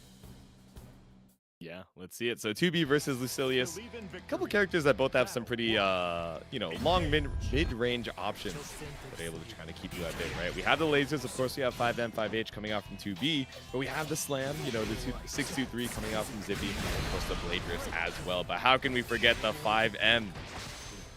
My anti-price kick. That's what I'm saying. Shades of Dragon. We got the white hair too. The red blade pulling up. Here instead, we got the hit grab to bring you over to the corner. We're already almost at level 5 blade. Unfortunately, Yoru's just taking a few too many risks, letting Zippy grow the blade level. Okay, hold on. Yep. Yoru's still in control right now. Not looking too hot with skill. It's a little bit low, but running basic mix. 2-2L. Yo, double failed tech. Zippy losing. We're gradually chipping away at the health as well. Chip damage might be a factor soon, especially as we're building up that skill gauge right back up. 100 meter available for Yoru Sensei. Gone on the table, 1 BP apiece. Finds the hit off the far M, the full combo off the hit grab. No need to do anything too crazy. It's SSBA for the first round. I was gonna say Zippy could have just done like the simplest combo, but no, you gotta show off with that SSBA, huh? Push him into the corner. Okay. I'm liking Yoru's approach. It's just that, yeah, came at too late into the round where Zippy's already, you know, online and ready to go. This is more the speed we want to see from 2B here in this matchup. Yeah, there you go. Finds the parry, clean confirm over here in the corner, and we're trying to stall it out, build up a little skill gauge back off of the auto combo enders. Hot A clean end, but the challenge with the 6-6M as well. Check the low. JT's out, sets up some Oki. Doesn't go for a Brave counter there. Yor decides to take it instead. Okay. Good reactions. Goes for the super. How many gunshots? 1, 2, 3. Jage. Slam once again, threatening that blade level, but I don't know, we're threatening HP, man. Literally any stray hit is enough to kill, so Zippy just busting out of the gate and tries to bring it back, but dying with that 100 meter in tow. Good stuff. Oh man, if this is how tight our loser side is gonna be, I don't know if my heart's gonna be able to take it. Okay, backdash is 5M. Found off the Jesus kick, tries to spot dodge the wave, but ends up getting caught afterwards. Maybe a little bit too late. Yoru Sensei getting away with the corner. On the way down. Not something we see too often. Tried to find the follow-up on the parry, but Zippy able to recover in time. Not much in the way of level. Just has to try and do something to get it coming back. No cooldowns. Has to use ult skill right now. Fireball back up. Okay. Pick up. There we go. Yeah. Pretty far from lethal, so just holding on to the blade level where we can. Ooh, that's going to be down for quite some time, but it doesn't matter. Yoru Sensei finds the 5M, and it's lethal off the confirm. Game number 1. I guess that, yeah, just shows the volatility of any Lucilius matchup. You let him get blade level in like the first 15, 20 seconds. Good luck doing it, but you managed to establish your presence, establish your pressure early on, and not much the character can do. Right now, Yoru is showing how that's in demand. Lifts the throw, though, gets punished, giving Zippy a little bit of a lifeline. Ooh, and the jump back JH picks up off of the 5M2. Yoru Sensei perfectly spaced to find it out. 50 meter available. You said it's Zippy though. UDP is a factor. Instead, we're just trying to use the threat of it to escape. The 6XL is not enough. We find the mash from Yoru Sensei. Unfortunate, just mashing that out. Working on game point tournament life here for Zippy. Has to figure out something. Before he tried to end here 2B. Yeah, maybe challenge on the ground this time. Yeah, that So pesky, especially with the JU pod stall. tragic. What a skill issue. How dare you think you can anti-air? tapping the toes with the 2L. Just saying, all right, let me bust out. Every time I've been locked down in the corner, it's really not worked out well for me. Let me make my way over. Whiff on the hit grab. It's all good. We build up that 5th blade level. You gotta be so careful because genuinely right now, any errant hit will confirm into death. Yeah, the hit grab is so safe, right? And Oh, he gets you no, that full that's combo, it. so it really doesn't have to do anything too crazy. Confirm. No Oh, super but that- behind it. I wonder if we have an extension. No, the combo limit started so early because of that hairborne hit. It scaled so hard because it was a 5L. Yeah. 2 5Ls in a row. Sorry, I was But still misinformed. able to get the damage. As it turns out, if you get anti-air 5L, it is not death at that health. Any other health, yeah, sure. Zippy chip away. Throwing stuff out, might as well. You got the cooldowns for it. Trying to establish the threat. Good spot dodge on the U-Blade Rift. Not going to get that free chip. Still 50 more meter available for Zippy. UDP kills, but the Jesus kick, the 5M. He stays alive, but it's still set point Yoru. Ain't no Jesus here. That's the Antichrist, my man. A man with no equal, a man with a 5M to rival the gods, but still BC out the immediate 5L challenge from Zippy. Oh, finally, a 2-2H comes out, actually gets respected. Big ol' combo here. Already close to 4. One more combo ought to bring us to 5. Walking back in. That's like the first time I've seen JU. The second time I've seen JU. Zippy trying to go air for air, band for band against Yoru Sensei to bring you right back down to earth. The anti-airs haven't worked out, so we take to the skies and we challenge off of the far L. Zippy turns up the aggression to 200 and brings us to game number 3. Hey, maybe that's the future of Granblue, baby. Aggression all the way. Forget any sort of respectful, honest, slow play. Go as hard as you can. Finish it before it can get started. There we go. Yeah, look, we're already halfway through the blade levels. Oh my god. Zippy, I like the Raging Strike, just trying to stall out for any of these cooldowns, but not able to find it. Maybe a Stand Sender might have been able to confirm, but keep it clean. Get the knockdown where you can. Switches, but no, DP in return. Zippy gets the cross up, doesn't land anything, but getting so close. That's a blade level 5. Didn't even need the follow-up. YOLO hit grab is so crazy. But I say crazy, right? But it's a safe move that, especially if you're able to build up the 5th blade level off of that last hit, you're able to confirm off them. So how crazy is it really, right? You know, it's just a good option to throw out in that mid-range. Scary to try and run into 2B's buttons, but scary for Yoru Sensei. Set point Zippy has the health lead and rapidly building up that blade level. Take a shot for every JU team. They're on 3 right now. I appreciate Zippy trying to meet 2B in the air. JU is a good move for that. It's just that you never see it come out from that character. Speaking of the air, right, we're going to jump right over that M Blade Rift. Not going to work out for Zippy. It is clean, and not only that, it takes away all the BP. No Brave counter to escape this corner. You got to bet it all in a UDP or worse. Really bet it all on a mash, and the mash of the 5M challenges the redash from Yoru Sensei. Close. I'm betting. No, I can't. I'm not a betting man. I was gonna say, like, ooh, you want to SSBA so bad. I looked over at the chat and got subliminally messaged. You know, it's final game, final round. Only one of these can make it out to that loser's top 6. That's what I was thinking. Like, ooh, SSBA would be a really good option here.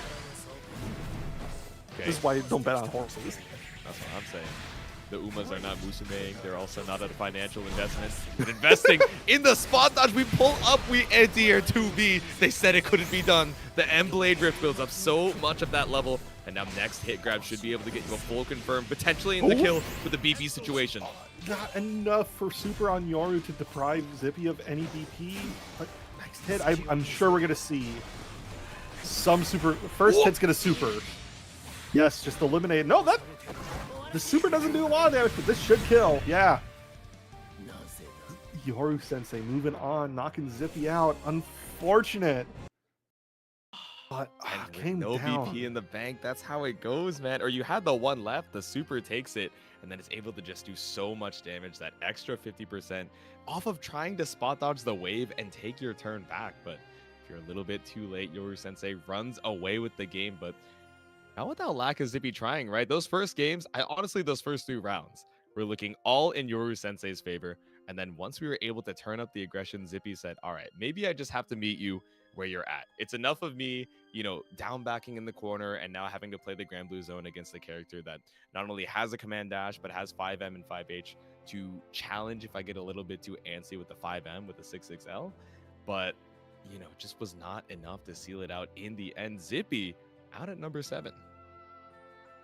Unfortunate, but hey, truly out of any of the sets we've seen so far today, that honestly could have gone either way. That wasn't, you know, that wasn't a clear, you know, you just got outplayed moment. It was just down to one interaction at the very, very end. So still, Zippy should be proud of his play as we get ready for shout out to the match arena, which you should go to. Make sure. I'm proud of these players for fighting their hearts out, but I'd be proud of you guys. Well, chat, I'm proud of you. Don't let anybody tell you any different. We but love I am you, the chat. most proud of you when you claim all of those codes. We've claimed 45, so only 5 remaining. That's a little extra money that we can put into the pot for these players. And if you want to be a little bit more generous, sponsor quests on the side. Subscribe to Match Arena, download Skullgirls Mobile, and tune in for the other side of our Losers Top 8, Insurgent versus Iago Garaitz. Very excited, chat. I don't even love you parasocially. I love you for real, on God. And you know that's true. Sending all the love, sending all the BCs, a couple diamonds on both sides. Iago is fine with spending them early. We were able to find the air-to-air with the JH. Iago is such a dynamic Ferry player that I gotta know how Insurgent's gonna handle a lot of the stuff if you're spending all of your EXs just at poking range. Any air? Uh-oh. I was gonna say any air hit from Iago, but Insurgent gets that air hit, stealing that first round. Battle 2. Engage. All right, run up, 6XL. Insurgent just chilling on the down back. Says, all right, I'm not trying to go too crazy. Getting caught up by these straight hits, but it's fine. We got the EX laser. Oh no! Long range flashes. Ooh, made it on the DP, but a little bit too far to get the confirm off of that raging strike. I like the idea to get the optimal punish, but it's gonna work out for Insurgent. Sometimes you just gotta go for sweep. But instead, we're gonna see a full combo here into the rat race. Reset. Iago trying to press out there with 5L. Okay. Not taking it out. Sweep, and now we're... Oh no! Okay, set the red grenade. And it should be enough to kill, and it doesn't matter if it's a strike or a throw. Insurgent takes game number 1. Believe in victory. Battle 1. Engage. Ooh, caught out with the slow kill. Mash from Iago, side switching. Your turn in the corner now. Mom said. 5M scary when you're right in their face, but a little bit too late. Maybe trying to bait out a throw attack with the delay mash, but baited out on the DP. We said it with the GG. Still enough time to block as well while still keeping it meaty. 100 meters isn't going to be enough to kill just yet. Super GG. Oh, blocks the instant overhead. Big chillin'. I feel like that's a layer 1 once we have the GG set, right? Everyone thinks, oh, I'm so nasty when I jump scare, but put it on their brain so the 2U finally works, or the 2L rather. Sending out the U laser to try and hit the counter zone. Getting a little bit scary for Chip here for Insurgent. Nah, but the 5L. Peels it away, and that's Iago going up around. Battle 2. Engage. I really appreciate Iago at least trying to start off pressure round start, because I feel like Insurgent is going to be like, oh, I got to back away from Ferry, I got to set up my grenades, my gunshots, and Iago taking the chance to just go in and set up pressure.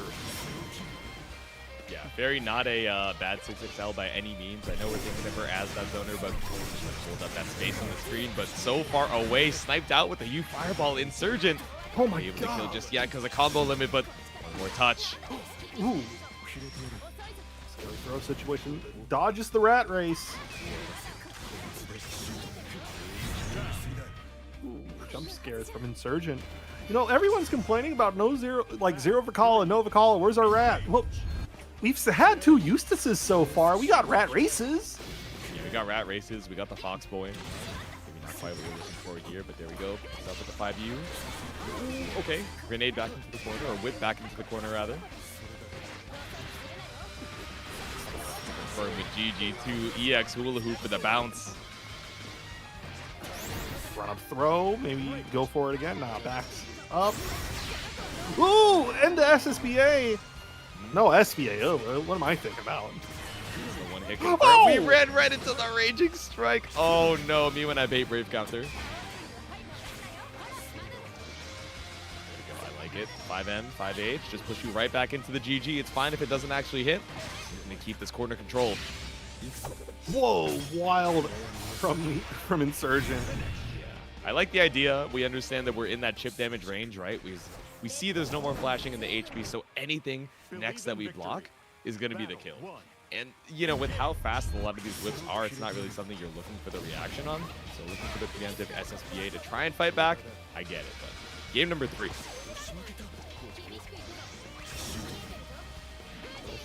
Our full screen neutral. Insurgent finally gets a hit.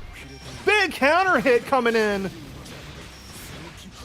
Cash out a little bit, set up a rat race, maybe. Ultimate grenade. Yo, the read on the roll. Wait, the behind the back, the jump back 5U, the spread shot ends up working out. And not only that, keeping the corner, we run up, pick up off the grenade, the 2H for Insurgent. It's set point. Beautiful, beautiful round for Insurgent, showing off how strong this character actually can be if you just make one bad mistake. Jump in off of the JM, no cross under coming out from Iago. Are we gonna try and escape? No meter for the UDP, so we gotta hold this out. Okay, on block, at least we're able to clear GG. No, but a little late in the detonate as well. JL got you off of the instant overhead, but gonna get you too much. Aside from an escape out of the corner.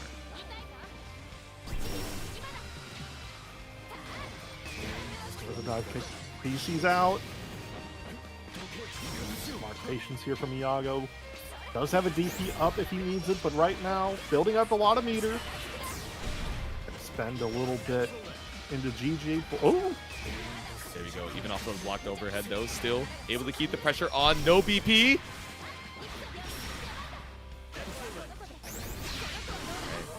Straight hit off of GG. Now we're looking for the chip damage win con. Trying to go right through the projectiles, and the slide is what you need. Iago escapes. 1 BP available. Ooh, but the run up dog. Tie it up. It's final game, final round. Battle 3. Engage.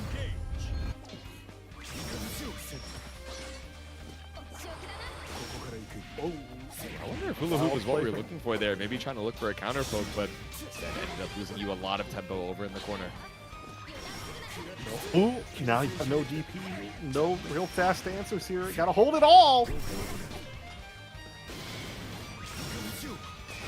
Oh, the X laser. We pull up with the 6XL. Oh, but caught up with the whip. So not able to skip the corner just yet, but we throw you into the GG pickup.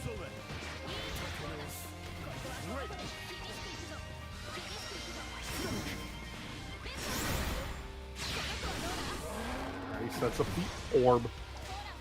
See what we do here, Insurgent. Get it down back. In right in front. Oh my god, the double throw. Ooh. Okay, Yo! SBA reaction, and it reaches. That's up our rat race. He's getting so close. Oh! Long range GG. Oh, dive kick almost takes Scary. it. Chips out. No! But runs right into the far M. Iago just barely able to seal it out off that final hit. Insurgent's gonna fall at number 7, but damn well not without trying. What a sick set for our losers top 8. Beautiful stuff from the both of them. Unfortunately, just Insurgent got kind of pushed into a bad situation.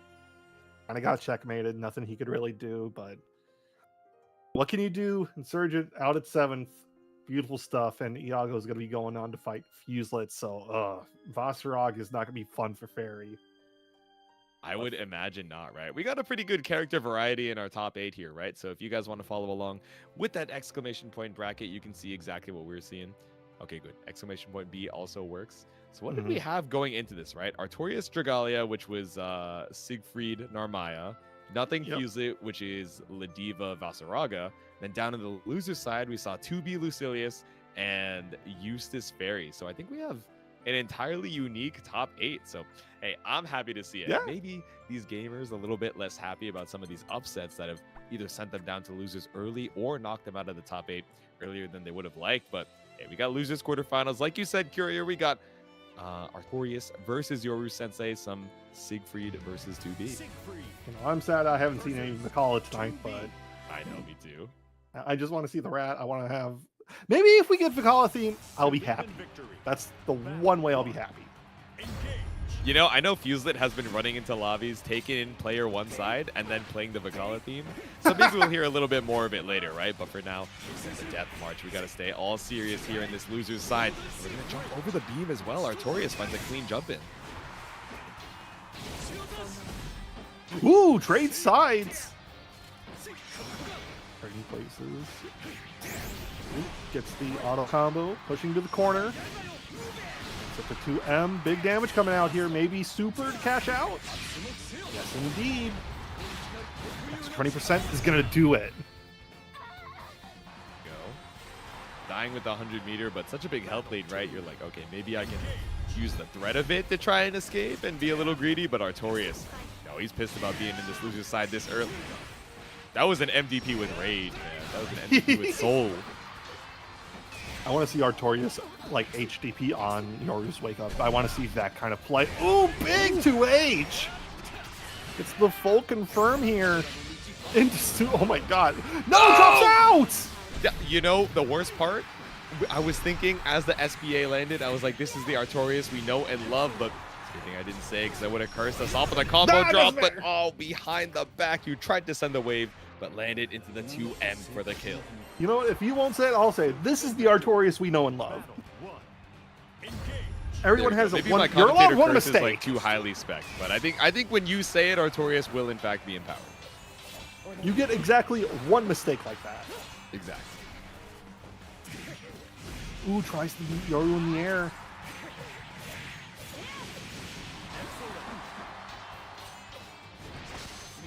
There we go. Run up after the command dash. Ends up running herself into the corner. Trying to jump out from Artorias, and it's UDP just to make sure you keep it clean. Has the BC out. Yoru's not working with a lot right now. Ooh, air to air. Has the DP in return. Ooh. Big runs. Finally, 2-2L catches someone, but Artorias has those mid-screen pickups. Yeah, Yoru maybe trying to look for a close L to stuff out a run-up throw attempt, but instead Artorias to space out 6-6L. It's fine that we swap the sides because we're swapping up the situation. No BP, all the damage in the world. The cinematic still isn't enough to kill. Run up DP. You know you want to. Okay.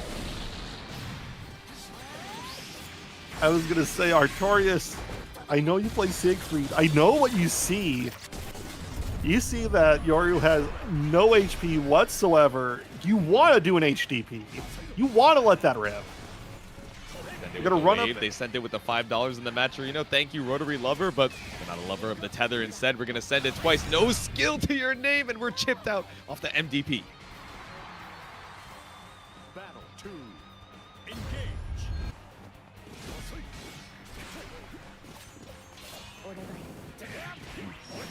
Pod A. Gonna catch you on landing though. Clean jump in from Artorias.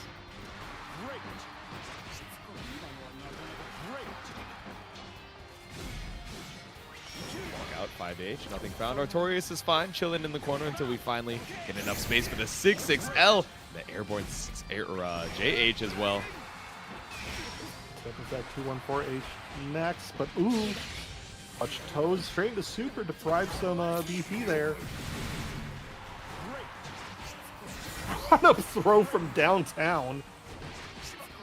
Another one. Give me One more 3. should kill. Okay, I appreciate the attempt. Yeah. Okay. Respect that it's lethal. It's fine taking a little chip damage. Ooh. Good mash. Yeah. Yoru was respecting the throw a bit too much. Nah, I'm getting over this.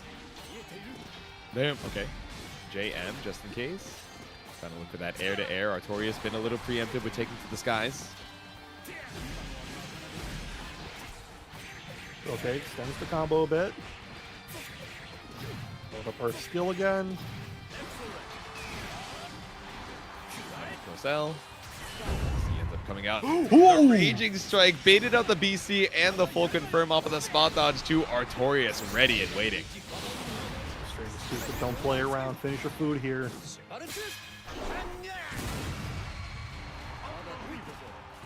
Jump, okay. Ooh! A little bit of impatience. Walk it out. Meter available for Yori Sensei. The bust out reversal. SSBA is a factor. Still wouldn't be able to kill though, so I'm sure he holds on.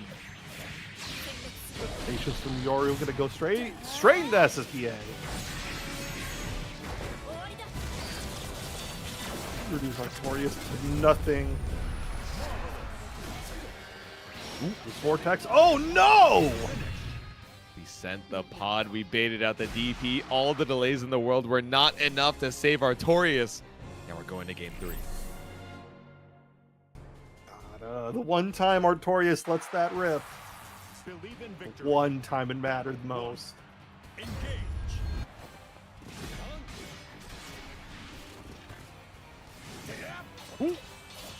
Tried to 2B, or I was gonna say tried to 2B anti-air. Tried to 2H2B, but a little bit too far out horizontally. It's all good. No punish off of it though. Still able to take the corner too.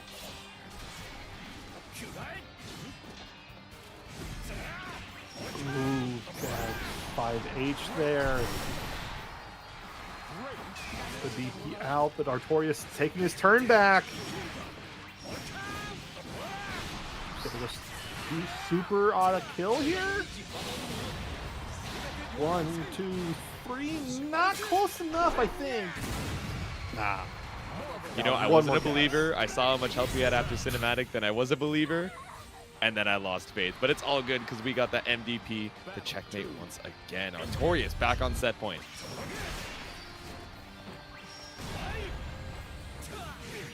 Ooh, tries to call off the double jump, but just gently too high, even for a tower of a 2H that Siegfried has. Alright, HTP bust out. And we shimmy bait out the throw tech as well. Confirm off the 2M. Still great counter to bring you back into this corner. Artorias healthy on the BP and the HP. Moving forward. Ooh, good interrupt. Got some checks here. Keep it in balance. And Yoru taking his turn back. Double throw one more time. Nah. Keep it safe. Go into super here. No. I don't. Okay, it is enough. Just barely. You know, I was scared too. I was like, maybe, surely there's no way we don't kill here and would have just done it off of the super, right? But Yoru optimizing, bringing us to final game, final round. The jump over. We have anti-air 2B.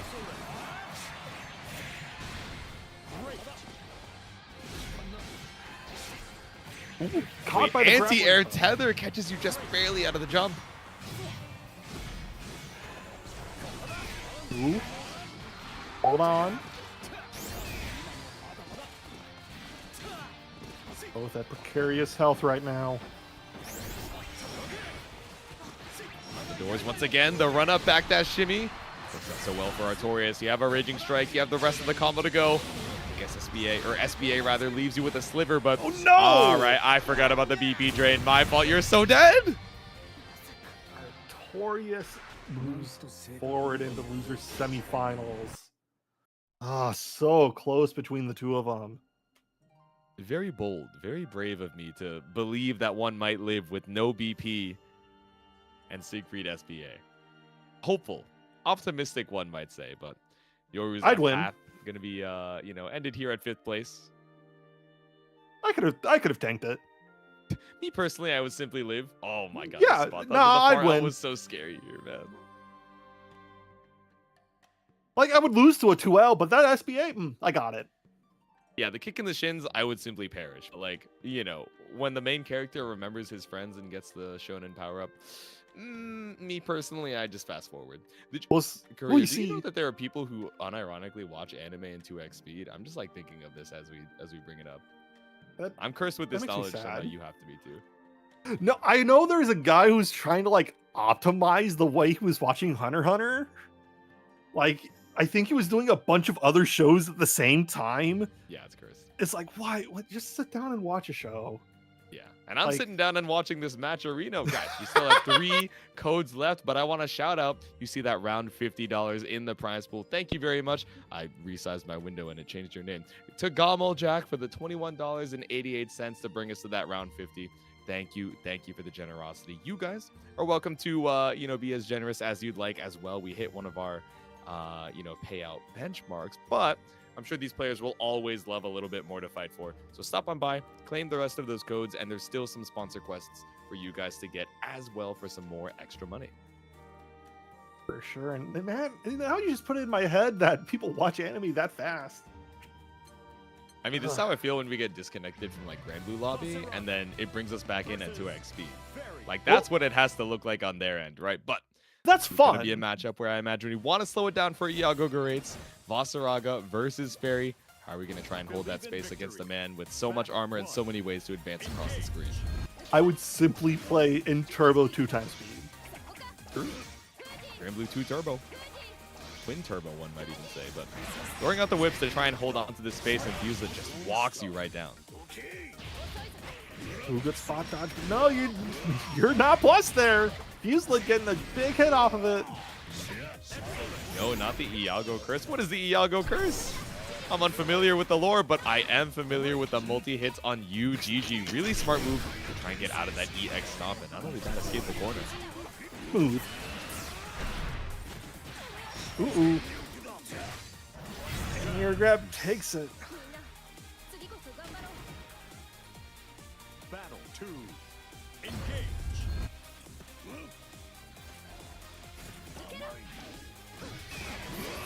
Oh, no bit it on the Oh. brave counter. I actually can't believe that didn't reach. Sounds like the curse is that Fuselit is Iago's personal bracket demon. Yeah, it sounds like it, right? Ooh! But- oh, the demon sniped out of the sky. I like the idea to try and let the pickup just go for the GG, but okay, we're able to get another set off of the knockdown. Once again, the instant overhead works. Now it's the one-sided dominance there. Finally, 2H doing something. Oh. Running you down mid-screen. Oh, we did backdash, delay, run up throw. On the 4th EX stomp, Iago is feeling brave. I was going to say, certainly no Courage the Cowardly Dog here. Just, oh my god! 6-6M to tie it up 1 round apiece. No, Belial. Please no up dog. And the backdash on the scoop too. We saw a lot of that in Fuselit's previous set where they got sent down into the loser's side. So maybe Iago catching on to the habits Wait, of his opponent. what's up, dog? You and the dog is up. Me when I escape the corner again. I set it up for you. I appreciate you not taking easy bait, but come on, it's right there. No, I can't. We're waiting on it. Oh, okay. Let's go, Beppo. Sick him. Send it. The GG right behind you. So the roll coming out from Fuselit. Ooh, giant command grab. Ooh, okay. Somehow navigating the maze. Run forward, picks up. This ought to be able to do it with... Oh, no! Oh my Okay, god, doesn't the matter. flip. Out of all the ways you could end a game, that is definitely one of them. Fuselit Victory. able to take game 1. 1. Engage. Not looking super solid for Iago right now, but still we got maybe 2 games here. We can still make some adaptation. They're playing solid enough. Great run up coming out from Iago as well, right? We sent GG to keep Fuselit locked down in the corner, and we just took all the space we could.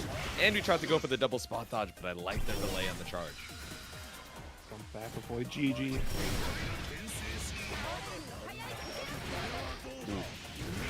Tried to run right out with the 6-6L, but instead ran right into the armor. 50% already down for Iago. Ready for running that far for the 6-6L, but now it's just setting up zoning patterns. Trying to keep Fuselit out. Danced up! Yeah, that was a smart challenge coming up from Fuselit as well. The spaced out sweep, the tackle, the wall bounce, and the pickup off of the Raging Strike. Fuselit on set point. I love how sparing Fuselit is with alt tackle. You see like so many folks just whip that out, and Fuselit's one of the few folks that can, really take advantage of it, along with us taking advantage of the raid from Boston Bluebeat. Thank you so much for joining us. That's good, gamers. Congrats, Catalyst. Popping on by with a big 74. We're popping on by with a big up dog. Trying to keep Fuselit at bay. Again, the 668 rolls on through, but we still have the U grab. Pull it up, and not only that, locking you down in the corner. We got the guard crush. We BC out. Those sick flips. Shouts to simple flips as, oh no! Fuselit running ahead. Okay, no armor to keep it going. Okay, Soul Forge applied. 100-meter down the drain. The scoop out from Fuselit. Knows you're afraid of the grab and jumps right into the aerial swing. The 2-0 to send Iago down. The curse could not be cured today. Shouts to the Exorcist. We need a priest. We need a young priest and an old priest to help Iago cure him of this curse, but won't be this week. That's what I'm saying. But still, seeing the Ferry pull up in this top 8, whether through losers or winners side, it's always sick to see. Once again, you guys are welcome to stop by that match arena. We still got one code left. These gamers are giving you such amazing Granblue action this fine Wednesday night, so give them that free money. And it's the sponsor quest on the side that also help add a little guap back into that pot. You can subscribe to Matcherino on YouTube, and you can also download Skullgirls Mobile on iOS and presumably Android if you scan that QR code, which is a free 80 cents. That's pretty good.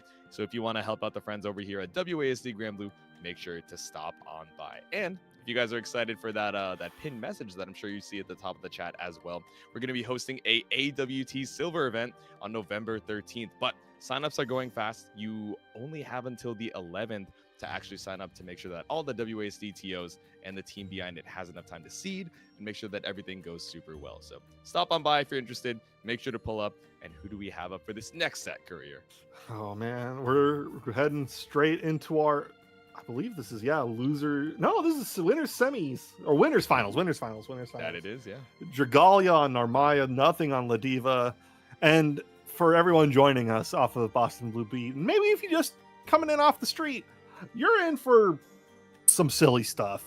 These two players have been on a utter tear this entire tournament, playing out of their minds, both positively and quite literally. They are going crazy. Dragalia has thrown out more crescent moons than I've seen in some other tournaments, period. And nothing is just a force of nature that will melt your brain. So seeing these two in winners finals, 3 games to take it, I don't know how I'm going to feel about it. I don't know how my mental's going to be after it. I'm not even playing, and my mental stack's already going to be, way up here. Yeah, both of these players, exactly like you said, right, have been playing out of their minds. If we look back at the exclamation point bracket, we can kind of see their paths, right? Dragalia taking out Chancla Atomica, taking out Micropene, taking out Yoru Sensei, Gabagool, and Artorias to move on to this winners finals. But how did nothing end up making his way over here, right? Let's see. We got a win over Starlight, a win over Prada, over Plasma, Wynterise, and Fuselit, now to make it onto this other side of winners, fighting for that grand finals winners side spot. These two have been on a complete upset run the entire tournament. Yeah. And honestly, it's exciting to see a lot of the familiar faces. I'm sad they drowned, but it just means that, folks that you don't get to see from time to time, you get a lot of really good storytelling out of it. Like, folks that have won these in the past, shouts to Coach Steve, lost in, losers round 2. That's early. That's super early. Yeah, exactly. Especially with how many people ended up pulling up, right? A solid 58 in attendance, inspired to try and prep for that AWT Silver qualifier happening in a couple weeks as well. And we are prepping the match arena. Hold on. I saw that plus 25 out of the corner of my eye. Obese Lobster. Thank you for the big 25. Much appreciated. Hey, he's working on his weight. He's swimming every day, man. He's working on it. It's in progress. And who's to say? Maybe he is losing a lot of weight. Maybe the man just has a ton of barnacles. Maybe he's not picked up by one of those TikTokers who, record videos every day and show off, oh, here's these barnacles. I'm going to clip them and give them snack, throw them back in. Those are Maybe pretty it's oddly that. satisfying. I'm not gonna lie to you. Who am I to Who judge am I as a man, someone's, as a shrimp, to judge a barnacle?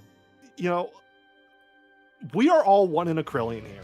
We don't have to be like that. What's a shrimp to a lobster? What's a dragon to nothing? We got Narmaya versus Ladiva for this winners finals. And as a reminder for those of you just tuning in, it's our first of 3 of the evening. Oh, man. It's just shrimple as bad as we get underway. Nothing already backing up, playing slow and patient. Couple Setsunas. Knows that nothing is a little bit of a jump man, right? Shades of Akatsuki. Just taking to the skies. We got the body splash every single time coming out. So not trying to be too aggressive with the L Setsunas, knowing that a misplaced one could be a whip punish. Instead, no Setsuna caught out here, but still jump H coming up huge for nothing.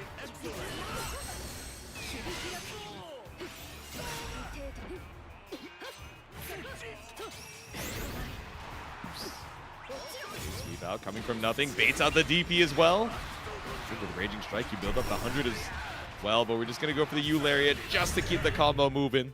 And the Raging Strike is lethal. I appreciate nothing slowing it down just enough to let Dragalia, give them enough rope, pushing forward. Damn, the reset into the meaty Raging Strike too.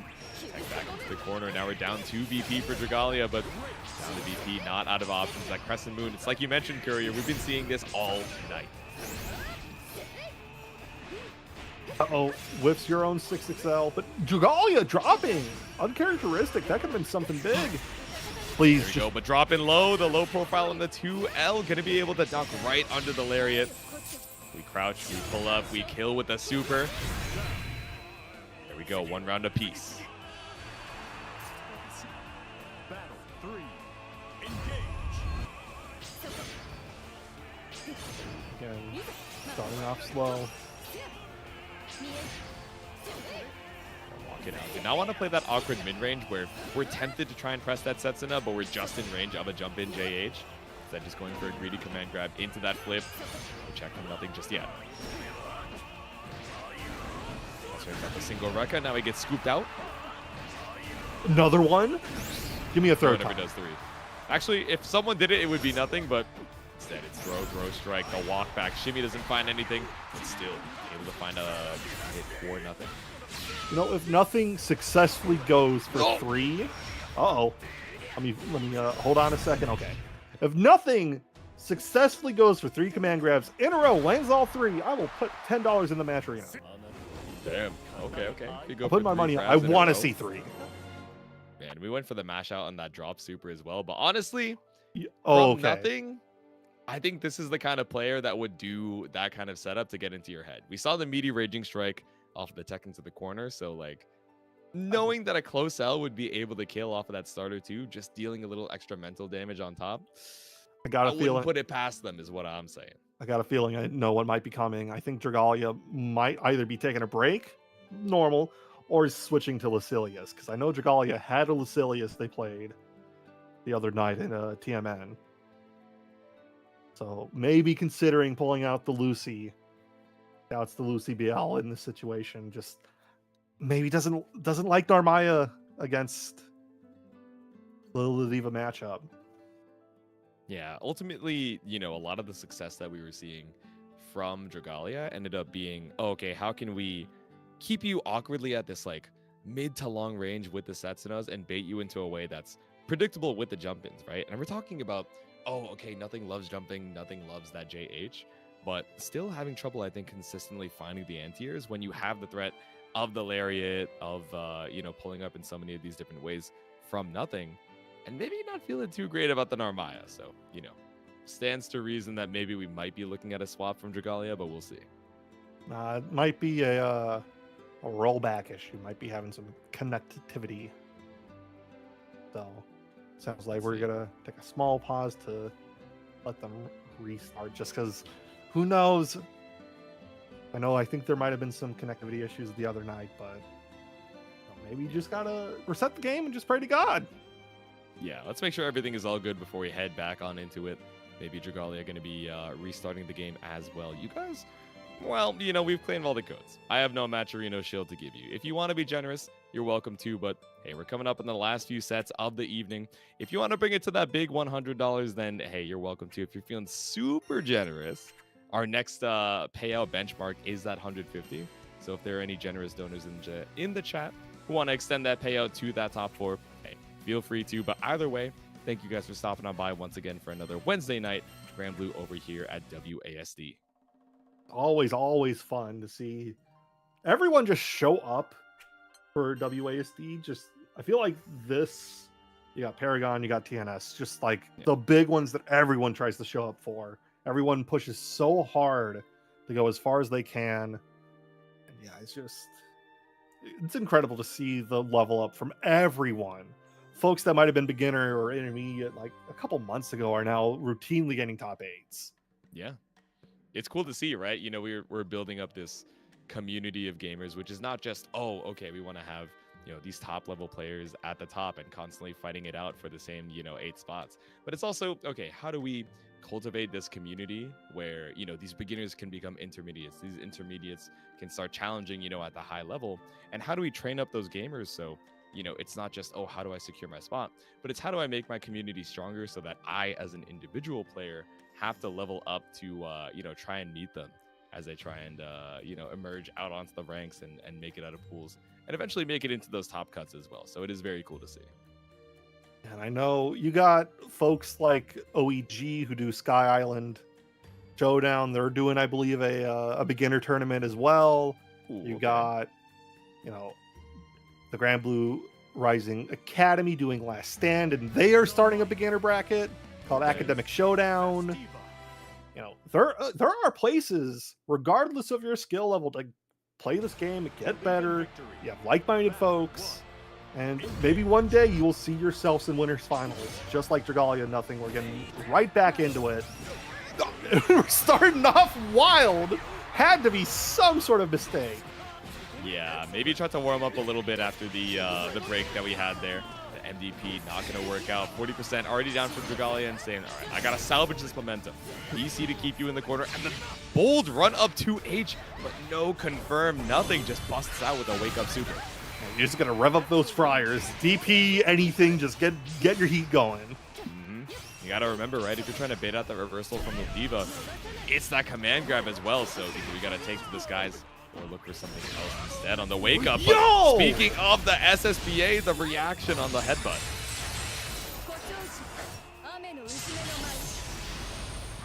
Quite Even with enough. OBP in the tank, it's still not enough to kill. Any other So we're character. chipping away with the Setsuna, and we don't end up dashing right into it. Rough start from the Dragalia, but manages to take it back. Okay, from the JH. No whiff here on the counter hit. Dragalia catching you on the other side. Tricky with the command dash. Still runs right into the close L from nothing. Forward 6XL. Connects it. Gonna see the air SBD end it off. Safe jump! Confirming a little bit extra damage. All you need is one more grab. Yes! For Ender. And it's enough. It's exactly like you said. We tie up the rounds. Now it's set point nothing. Actually, never mind. We're still here in the first 3. Gotta remember. Was that 3 Even in a row after from this- nothing? Was that 3 grabs in a row?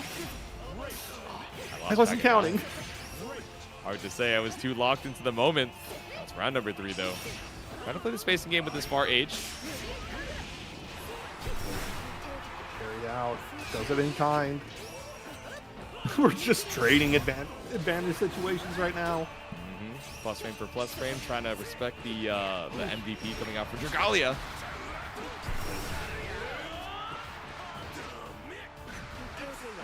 Get on down. Okay, doesn't want to deal with the RPS. Wait, baits out the Brave counter. The empty jump into Crescent Moon. Behind the back, the full confirm. Throws just barely outside of being lethal. We're chipping away with the Setsuna to threaten it. Wake up off of the wall bounce. It's okay. We got the Kyok. The slashes bring us to game number 3. Believe in victory. Ah, damn. Okay. Engage. Damn, okay. MDP anti-air.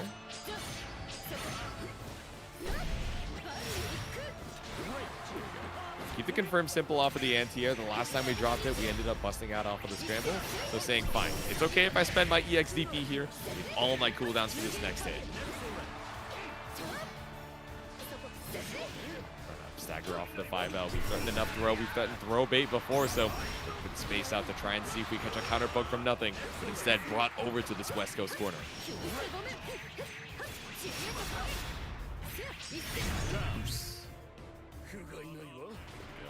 Sets in an ender. Still not set point, but Dragalia trying to pull ahead on this 2-1.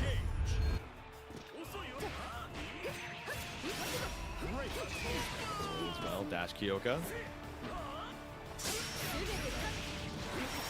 Just letting the DPs fly. I remember in that previous game, we saw it, you know, almost thinking it was a misinput from Dragalia, but really trying to hold on to this mid-screen, not letting nothing get away with his free turns.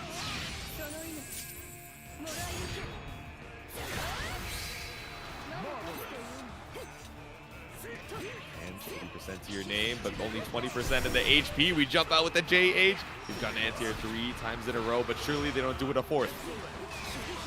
Hold on, hold on. Ooh, spot dodge to try and bait out the Brave counter, but it's not enough. Dragalia just winning it out. And off of the 5L, we're up 2-1.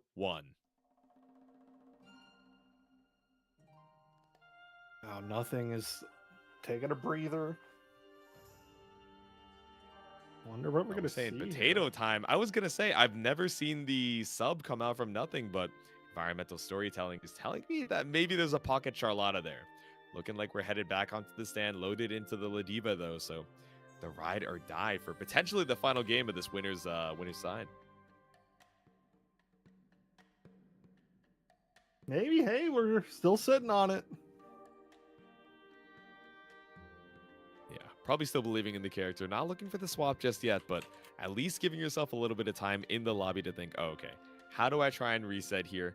It seems like Dragalia is going for a lot of DPs where, again, like we mentioned before, it got you a lot of damage off the punish, but you know, nothing, just leaving these tiny gaps to try and look for plus frames off of these specials, and Dragalia exposing it every time. Believe in victory. Hopefully nothing can Engage. re-stabilize himself. I gotta think about my words here. Oops. Ball will confirm off a single headbutt.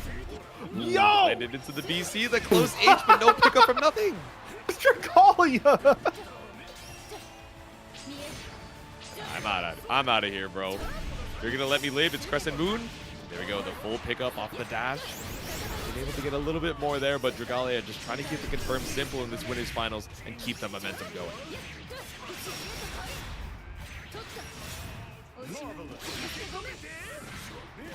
No, midair, it doesn't connect.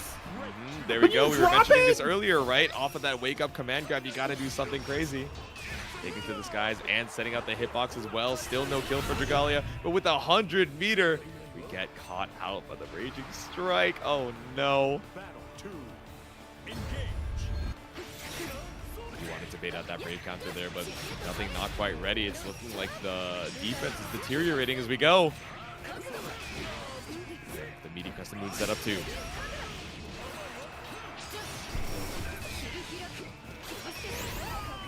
Run up, TK flip for the plus frame. Says, no, I don't want to hold that. It's BC out. Oh no, but a little too brave off the 6-6L because you were on hit. Now it made you too early for the tick throw. And now you're back in the corner. Run up, TK flip. And what started the set ends it. Dragalia takes it 3-1. No shoutouts to nothing. Played his heart out, but Dragalia just managed to lock in harder.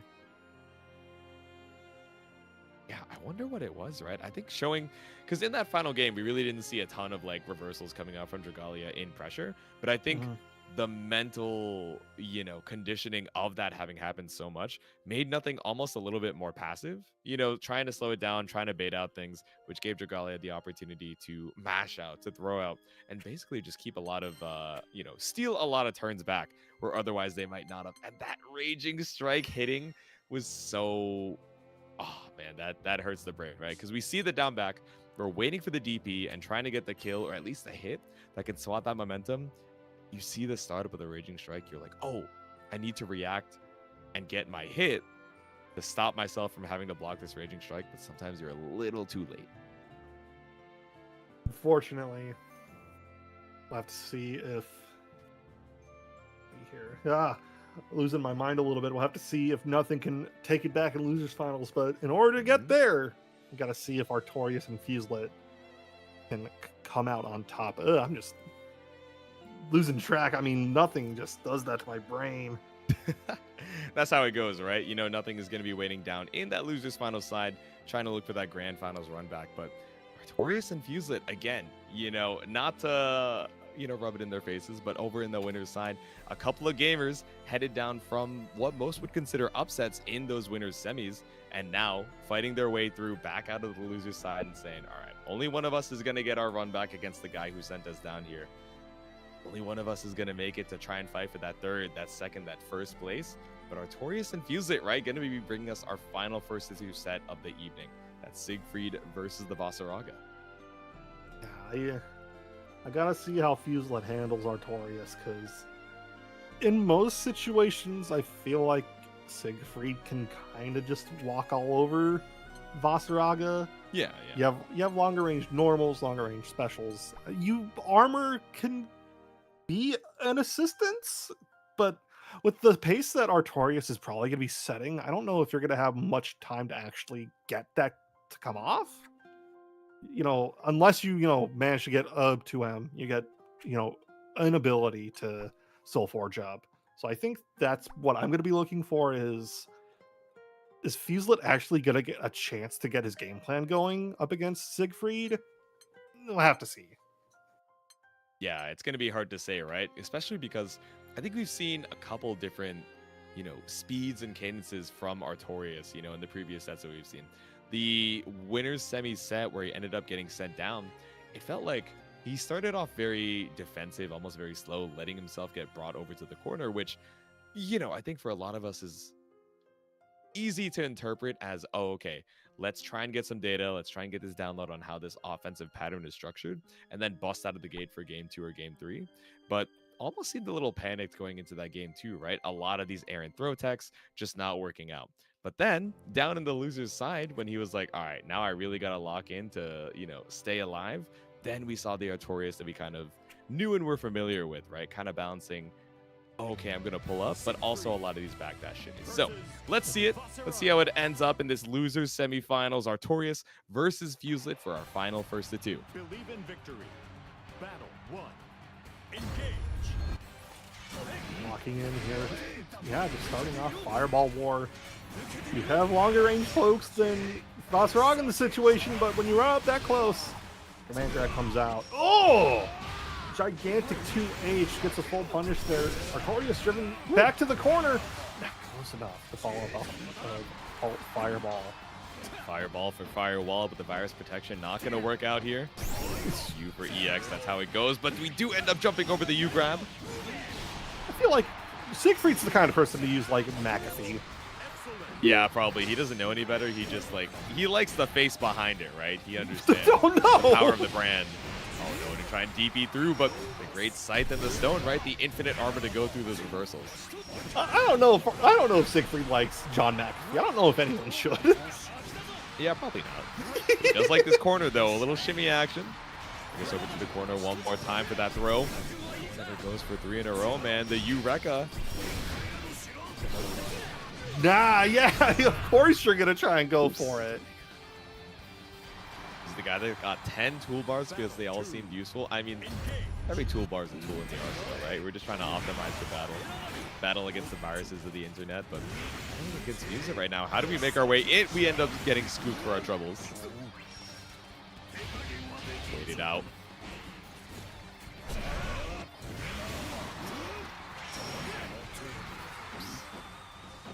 Okay, knocking on the door with the close L's. Said, I'm chilling, man. I got the health lead. I really don't have to take too many risks. I'll send out the U Fireball and try and scoop you, but... Yo! Artorias not afraid at all of that stance. Can't intimidate him. Yep, XLs, the walkbacks. They don't mash, but instead finally finds the hit in the corner. 100 meter isn't going to be able to kill off this starter, but we might as well put the damage while we have it. Off out a bit. Ooh, does it catch the backdash? No, it does not. There we go. I like the idea of the super because we're thinking, oh, how is Artorias going to try and bait out my U-grab? Maybe a jump, maybe a backdash, but super ends up being so late that backdash is safe anyway.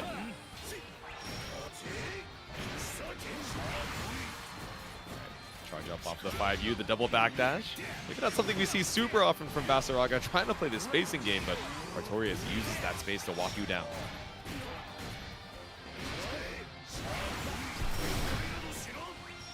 Up, you Instinction.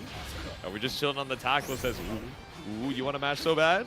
You want to spot dodge so bad? But finally, the triple attack overhead. Like, it's the first time I've seen that from Artorias in months. Put it on the brain, though. Walk up, 2M with a slam. Ooh. Hard break. Oh, normal command grab, charge forward.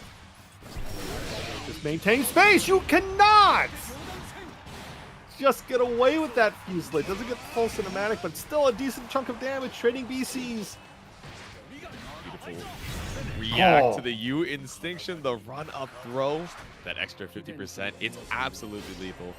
Game number 1 to Artorias. Victory. Battle 1. Engage.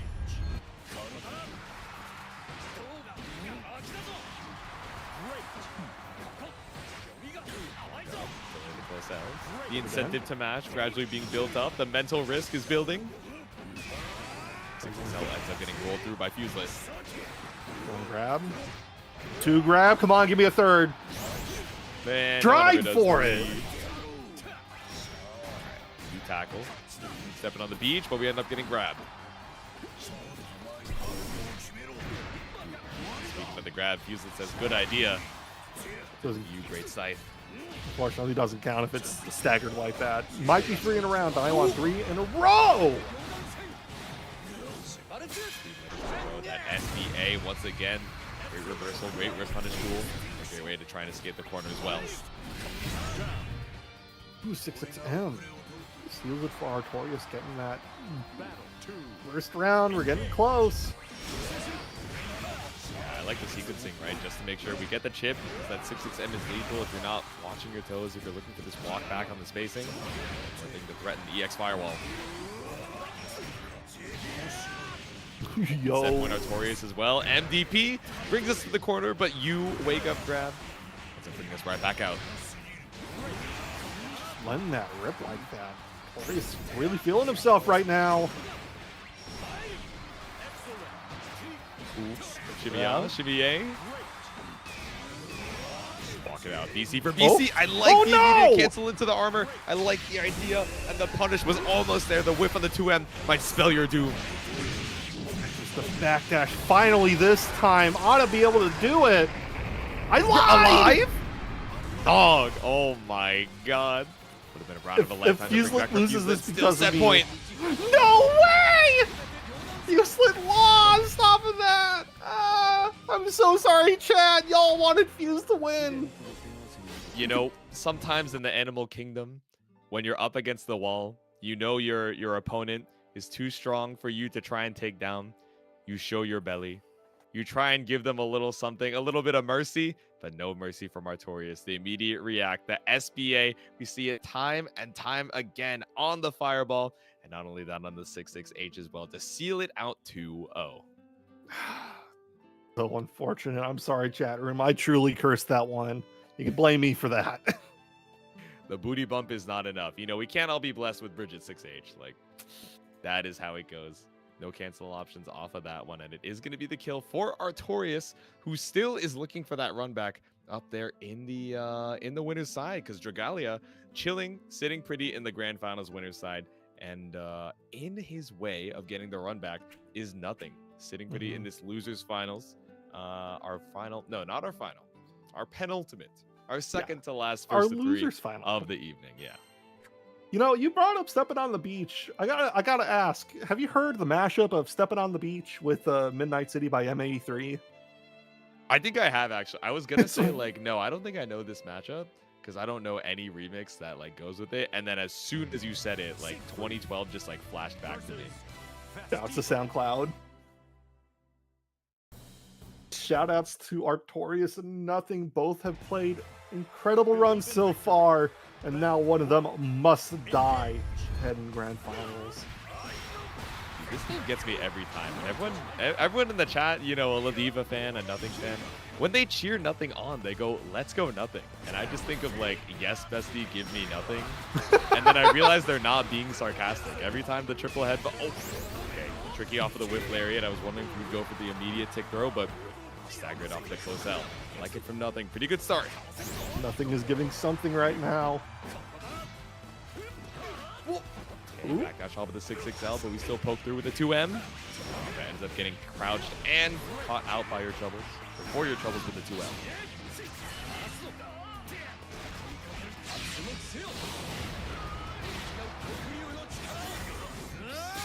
Okay, hold up. Nice.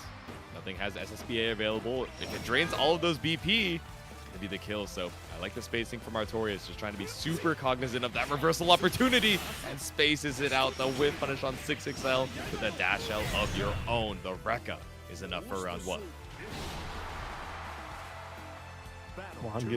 Come on, Nothing, give me something. Mm-hmm. Don't go out like Jesse, this. no more giving us Nothing.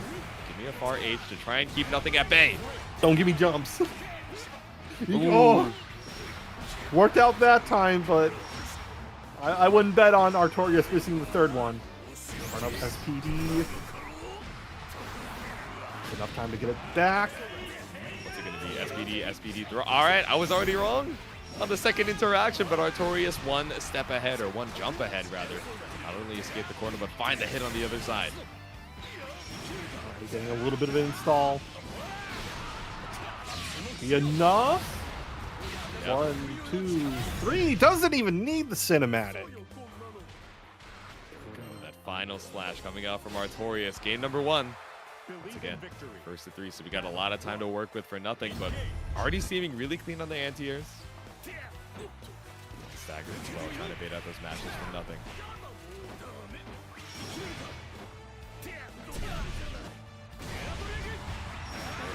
Slam jam, the 2H counter hit, bring us over to the corner with the Orkin. We're still pretty far out from the mid-screen.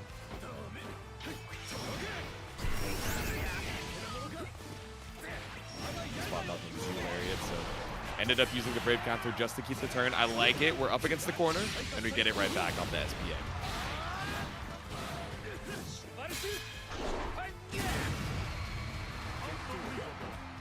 Save jam. Back up.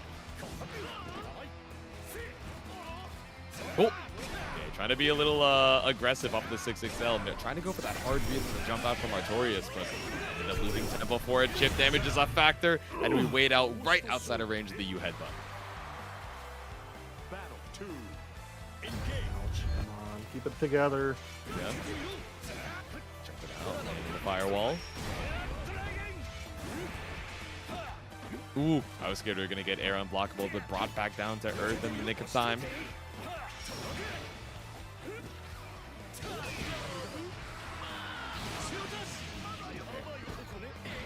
MVP out.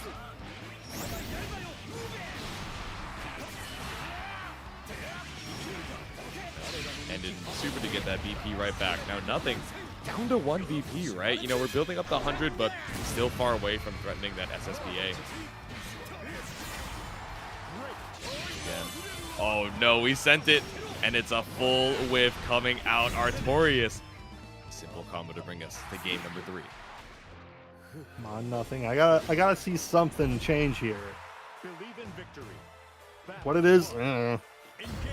but right now it's not coming together in the same way. I think going for one too many hard guesses, probably. Which, I mean, you gotta do on a grappler like Ladiva sometimes, but maybe slow it down a tiny bit? I don't know, because Right now, Artorias has just been in kind of a dominating lead. Yeah, I like the use of the U Lariat, right? We build up the 50, on block you get a little bit back, and really we're just trying to traverse this space. Put Artorias in the corner. All that meter just flowing like water again. The third U Lariat in like 20 seconds. 3 traps in a row, but Artorias holds on strong.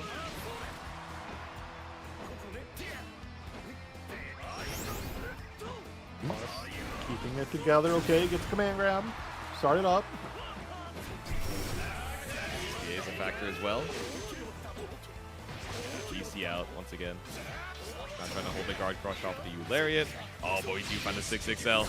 I think the scaling shouldn't be enough to kill, especially because we started out with full BP. Now it's throw range, chip damage after one more firewall. Good. Wait, Wait. Nothing looking like the Punisher right now. Battle 2. Artorias punished for his greed, but it's all good. We got double 6XL. Incentive to mash. Actually rising. Forced back down the ground by that firewall.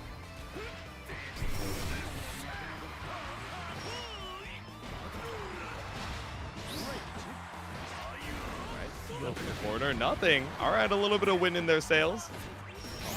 Off the next grab, but it's MDP out. He sees the guard crush, okay.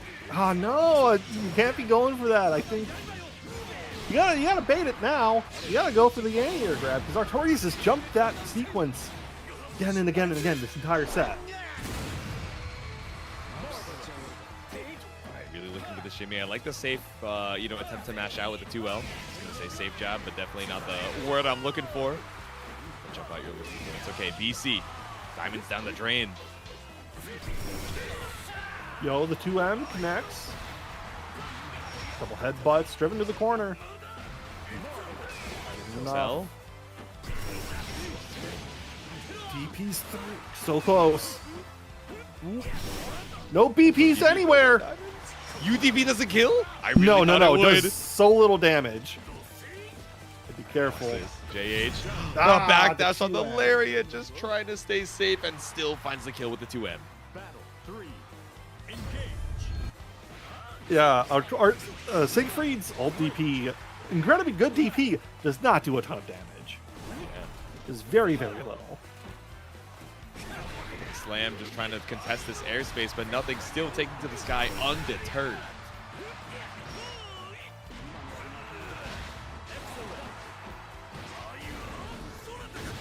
Cells, but still in range for the SBD. Brave DP coming Trying in. to go for that post SBD buff. We're seeing the immediate DP out from Artorias. Still safe off the U Organ, big chillin'. Not only that, we find the spacing trap off it too.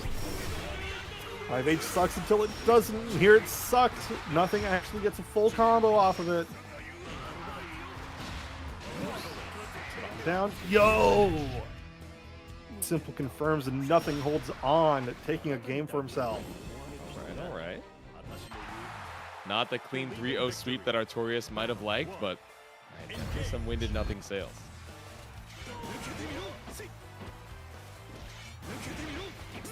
Artorias is already trying to slow that down. Take the Wake wind up to you, the Ladiva classic. The reversal, quote unquote reversal for reversal. Artorias looking like he has a Wind Waker right now, but nope, nothing. Still holding on tight. Put on down. Clothesline once again, MDP out. If I was nothing, I would probably bait out another DP like that because he's doing it as soon as you try and go for some stagger pressure. He's not respecting a single bit of that stagger pressure right now. So that's where I feel like that's where nothing can really take a hold of the game again is finish Artorias for just, playing on autopilot now. Especially with the health so low, the extra damage doesn't matter. So instead, God. using the Brave counter to escape. His friends. Puts you at sliver health. Never mind. Doesn't even matter. Fights for his friends. Battle 2. Engage. Alrighty, Set point Artorias once again. We've seen this situation before. Okay, jump over the fast fireball, but no punish from nothing.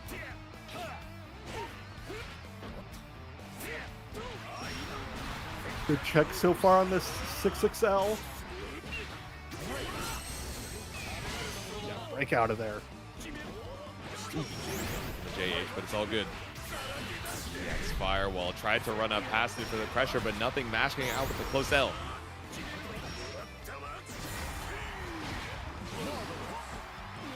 Ender spaced out. Yeah, we've seen a couple grabs after that close LL. This time. Yo, we're DPing on minus frames. Let's go. And the sweep SBA. No cinematic, but still a chunk of damage. Hold on. The chunk of damage is great. So is the side swap. So now we get this corner confirmed. The whiff on the slam. You thought it was your turn. Nothing gonna die to the same kind of setup that brought them to that losers finals, right? We tried to go for a whiff super into a pickup earlier, but now Artorias doing the same damn thing. Sorry, Ladiva fans. Your heavyweight champion has lost the belt. Still fantastic stuff from nothing. Truly another fantastic run from this guy. Yep. Yeah, lost the belt, but you still got the bronze, right? Out at number 3 at a pretty stacked 58-person bracket. You know, holding his own against Artorias as well, but Artorias is going to be able to make it to that loser side grand finals. You know, I gotta say, nothing lost the belt, but still has money in the bank. I'm sure he'll cash it in at an opportune time. Absolutely. Made it out into the payout. But speaking of that payout as well, while we were gaming over there in that losers finals, Dr. Sauce XX with a $5 contribution. Thank you for the generosity. We're still a little ways away from making that top 4 payout, but not undoable, especially if we see a grand finals reset to buy us a little bit more time. But Artorias coming in from the loser's side has to reset bracket before Dragalia is able to take either one of these sets. Let's see it. Grand final starting now. It's gonna be real hard because that first set with Dragalia, Dragalia 3-1 nothing, and in their own set winner semis, Dragalia 1-2-0. So right now, Artorias still hot from his run and loser side, but it's a hard matchup. Yo, K, and he is on fire, reacting to H Setsuna with the super. Let's go. Never mind. Time to snort. Take to the skies once again, the SSDA pickup. Ends up side swapping, but you can safe jump JM. Oh, I don't think that was what you wanted. The close L. You're gonna get chipped. Yeah. Not gonna work out, but we pull up with the EXDP. Classic sequence. Just burn all your cooldowns for chip.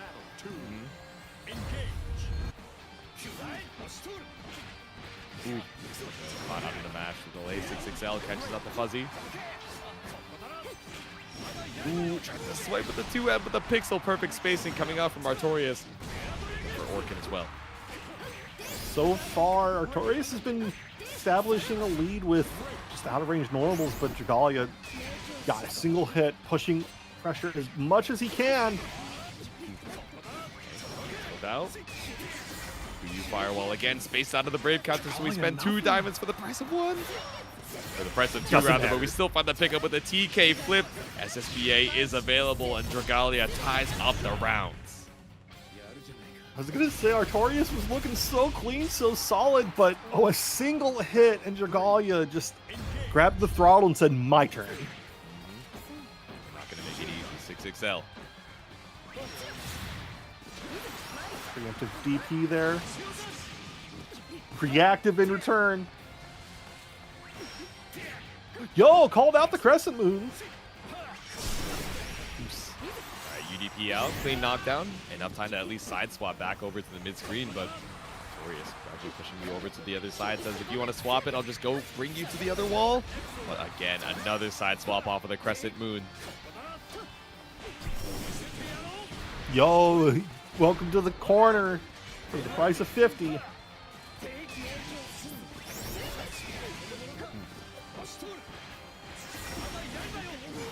Smart confirm off that 5M here. Gonna build enough for super here. Artorias taking the first game of our grand finals. looking real solid. 1 out of the 6 wins that you need to take it all home for the evening, but already looking so much better than when we last saw him in that win in semis.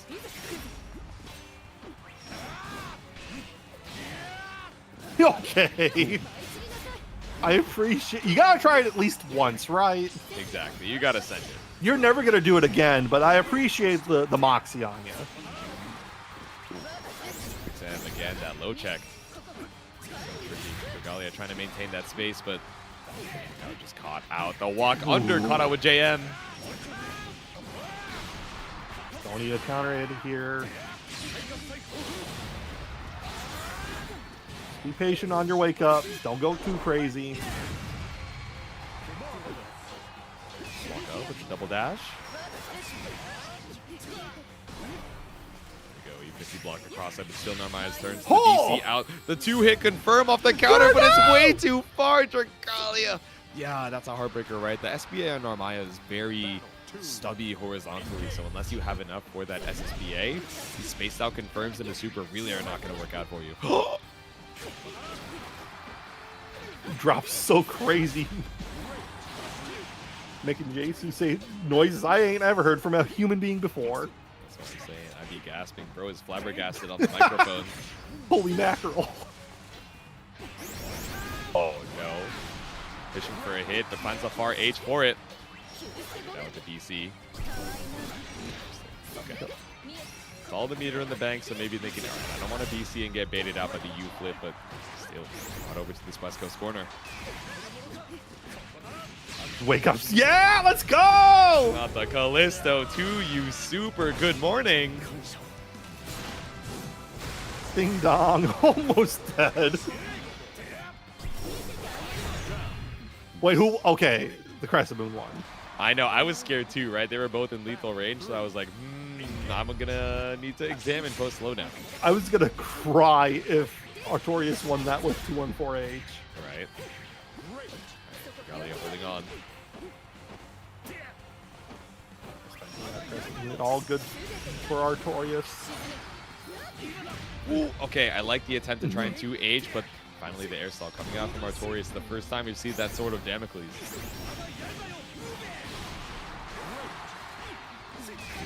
Walk out to late bar L. Yo, good. But no delay on the close L instead. It's a clean check on the command dash that Dragalia hasn't shown in quite some time, but even though it's off the mental stack, Artorias is ready. Off, actually? Okay. You're gonna get DP'd, I'm sure of it. Don't run. Okay. Da. Okay, does it with the 6-framer. Artorias 2-0 right now. We might be seeing a clean reset. Let's go. Clearly there's no way this is the start of the 6-0 sweep, right? But we got to get the reset first. Let me not think too far ahead into the future. Let me not reach too far back in the past. $5 once again from Dr. Songs. Total of 10. Thank you again for the generosity. I'm sure you're cheering on the Narmaya bros. Dragalia, just because things aren't going your way right now does not mean you have to do 2 non-EX Crescent Moons in a row. You don't gotta be silly with it when things look bad. Yeah, sometimes you gotta show them that whimsy. Yeah, it's working It out. seemed to be working out, right? Clean pickup into the 2N meaty Crescent Moon. Oh, but hot on the cross-up safe jump post BC. GA coming in. Out to the homies. It was lethal, especially with the extra 20 damage. It was that SSBA, right? So if we're able to, you know, expose a gap from Artorias' offense, might be enough, but runs right. Man, runs right into the firewall. I think we saw the startup of the flip too. Now we're working on reset point.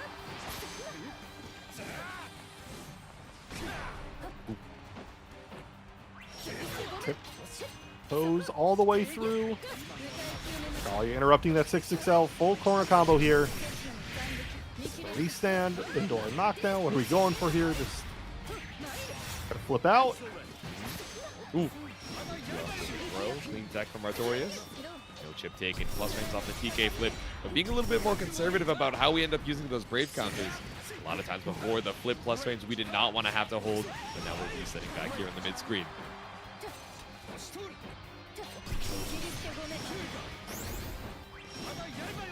Fireball in turn.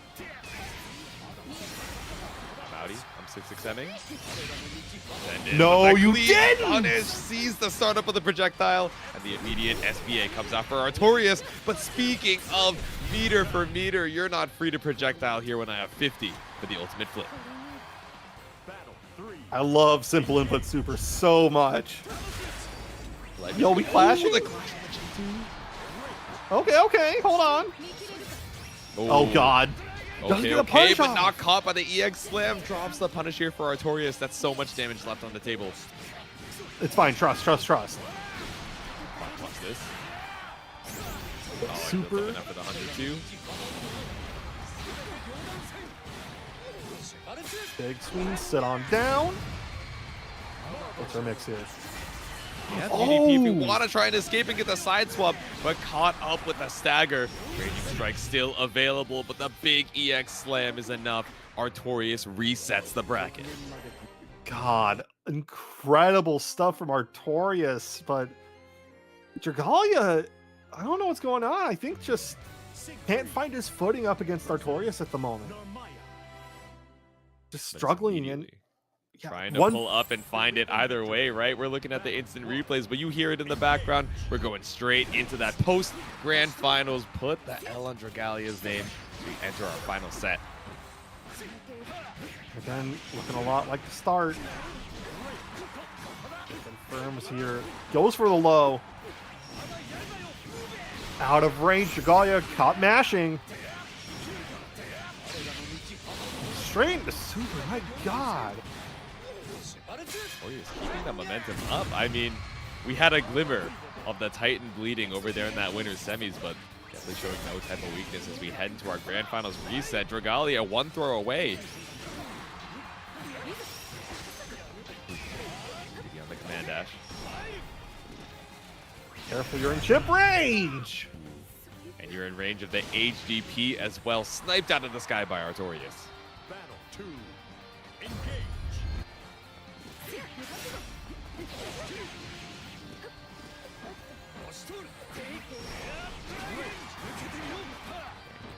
Walk up, space yourself out of the DP range. You have to space yourself out of TK flip as well, but as you run up, the behind the back crescent moon for Dragalia. Wolf confirm here. Tech. Well, immediate TK flip, no throw tech coming out from Artorias.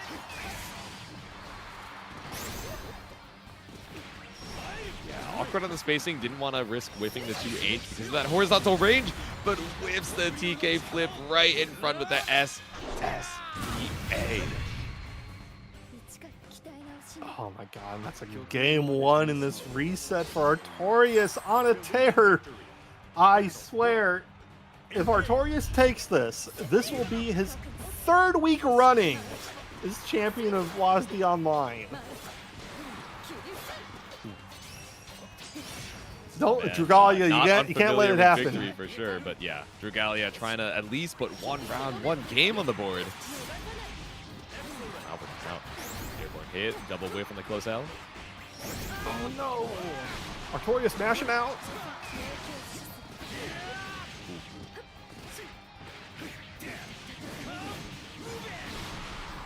Keeping the cooldown for the corner.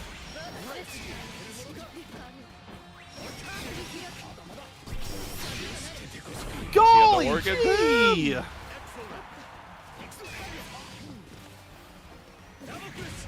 The stall again. Especially off the chip damage, any of these stray hits kills, even another air stall might be enough. Come He on. doesn't kill! No! No! Behind the back, the Kyoka. I have to imagine that's not what Dragalia was looking for there. Battle 2. Engage. He was going for the chip kill, but Artorias, that JU is coming in so clutch in every situation he pulls it out in. All time to throw. Okay, hold on. Yep, we've set up off of the LVP. We're outie. Yeah, it's the U Orkin for the full screen corner parry. Oh, you're not pressing anything. Doesn't tech. Oh, getting a little bit too cautious. Shimmy on. No block button there. I see that IV. You just barely blocked the cross up in time.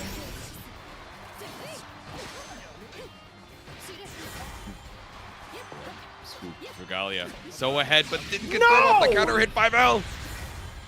Okay, not in range. No cinematic to be found. You flip V-Seed. So ahead in the diamonds right now. It's fine. Just send it one more time. No, and we the run up with the sweep. Not ready to block the toes. Dragalia down another game. Artorias 1 away from a clean 6-0 sweep from loser's side. It's so close, Dragalia. I can't even pinpoint what he's doing wrong. It's just one small mistake, and Artorias is robbing it. Yes, going crazy right now. Tried to go for the flash from the EX parry, but too late. Artorias with the delay. He's blocking these manually. I'm seeing the just guards every time. He does not want to rock with the guard button, man. He's just reacting to the flip. And wake up sweep. Congrats, you're in the corner now. It's Artorias in complete and utter control. Chilling. Low sweep on it, but off of the space and trap catches out the run up. Oh, no pickup off on the airborne 5L. The whip on the U flip, and it was scary. You didn't get the punish, but Artorias with the far L after the scramble. 100 meter in the bank. This SSBA brings you to tournament point.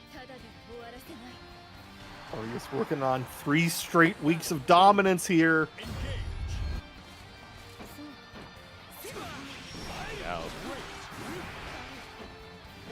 Playing patient, really doesn't want to have to go out off of this 6-0, but ends up getting walked down to the corner because of that passivity. Ooh. Oh no! Gonna build super here. Almost enough. Bonus, I think it's just barely going to be a sliver, but damn, does the super do a lot of damage. Cinematic, is it enough to send Dragalia home? It's not just yet. No! Bet it all! It's okay, he has so much health. It doesn't matter. Artorias is so gets caught up on the run-up TK flip. No! And Artorias takes it home 3 weeks straight as he wins WASD Open number 39. The Abyss Walker. No one can fill his Dark Soul with light. Unbelievable stuff from Artorias with that clean 6-0. 3 weeks straight. 2 3-0s in a row after getting sent down into the loser's side by Dragalia. 2-0 in the winner's semi. Something just clicked as soon as he hit that loser's side. Woke up and realized, no, I gotta lock back in. I gotta go back to the old me. It's like you said, the Abyss Walker cannot be stopped. Pulled up with revenge in his eyes from the loser's side.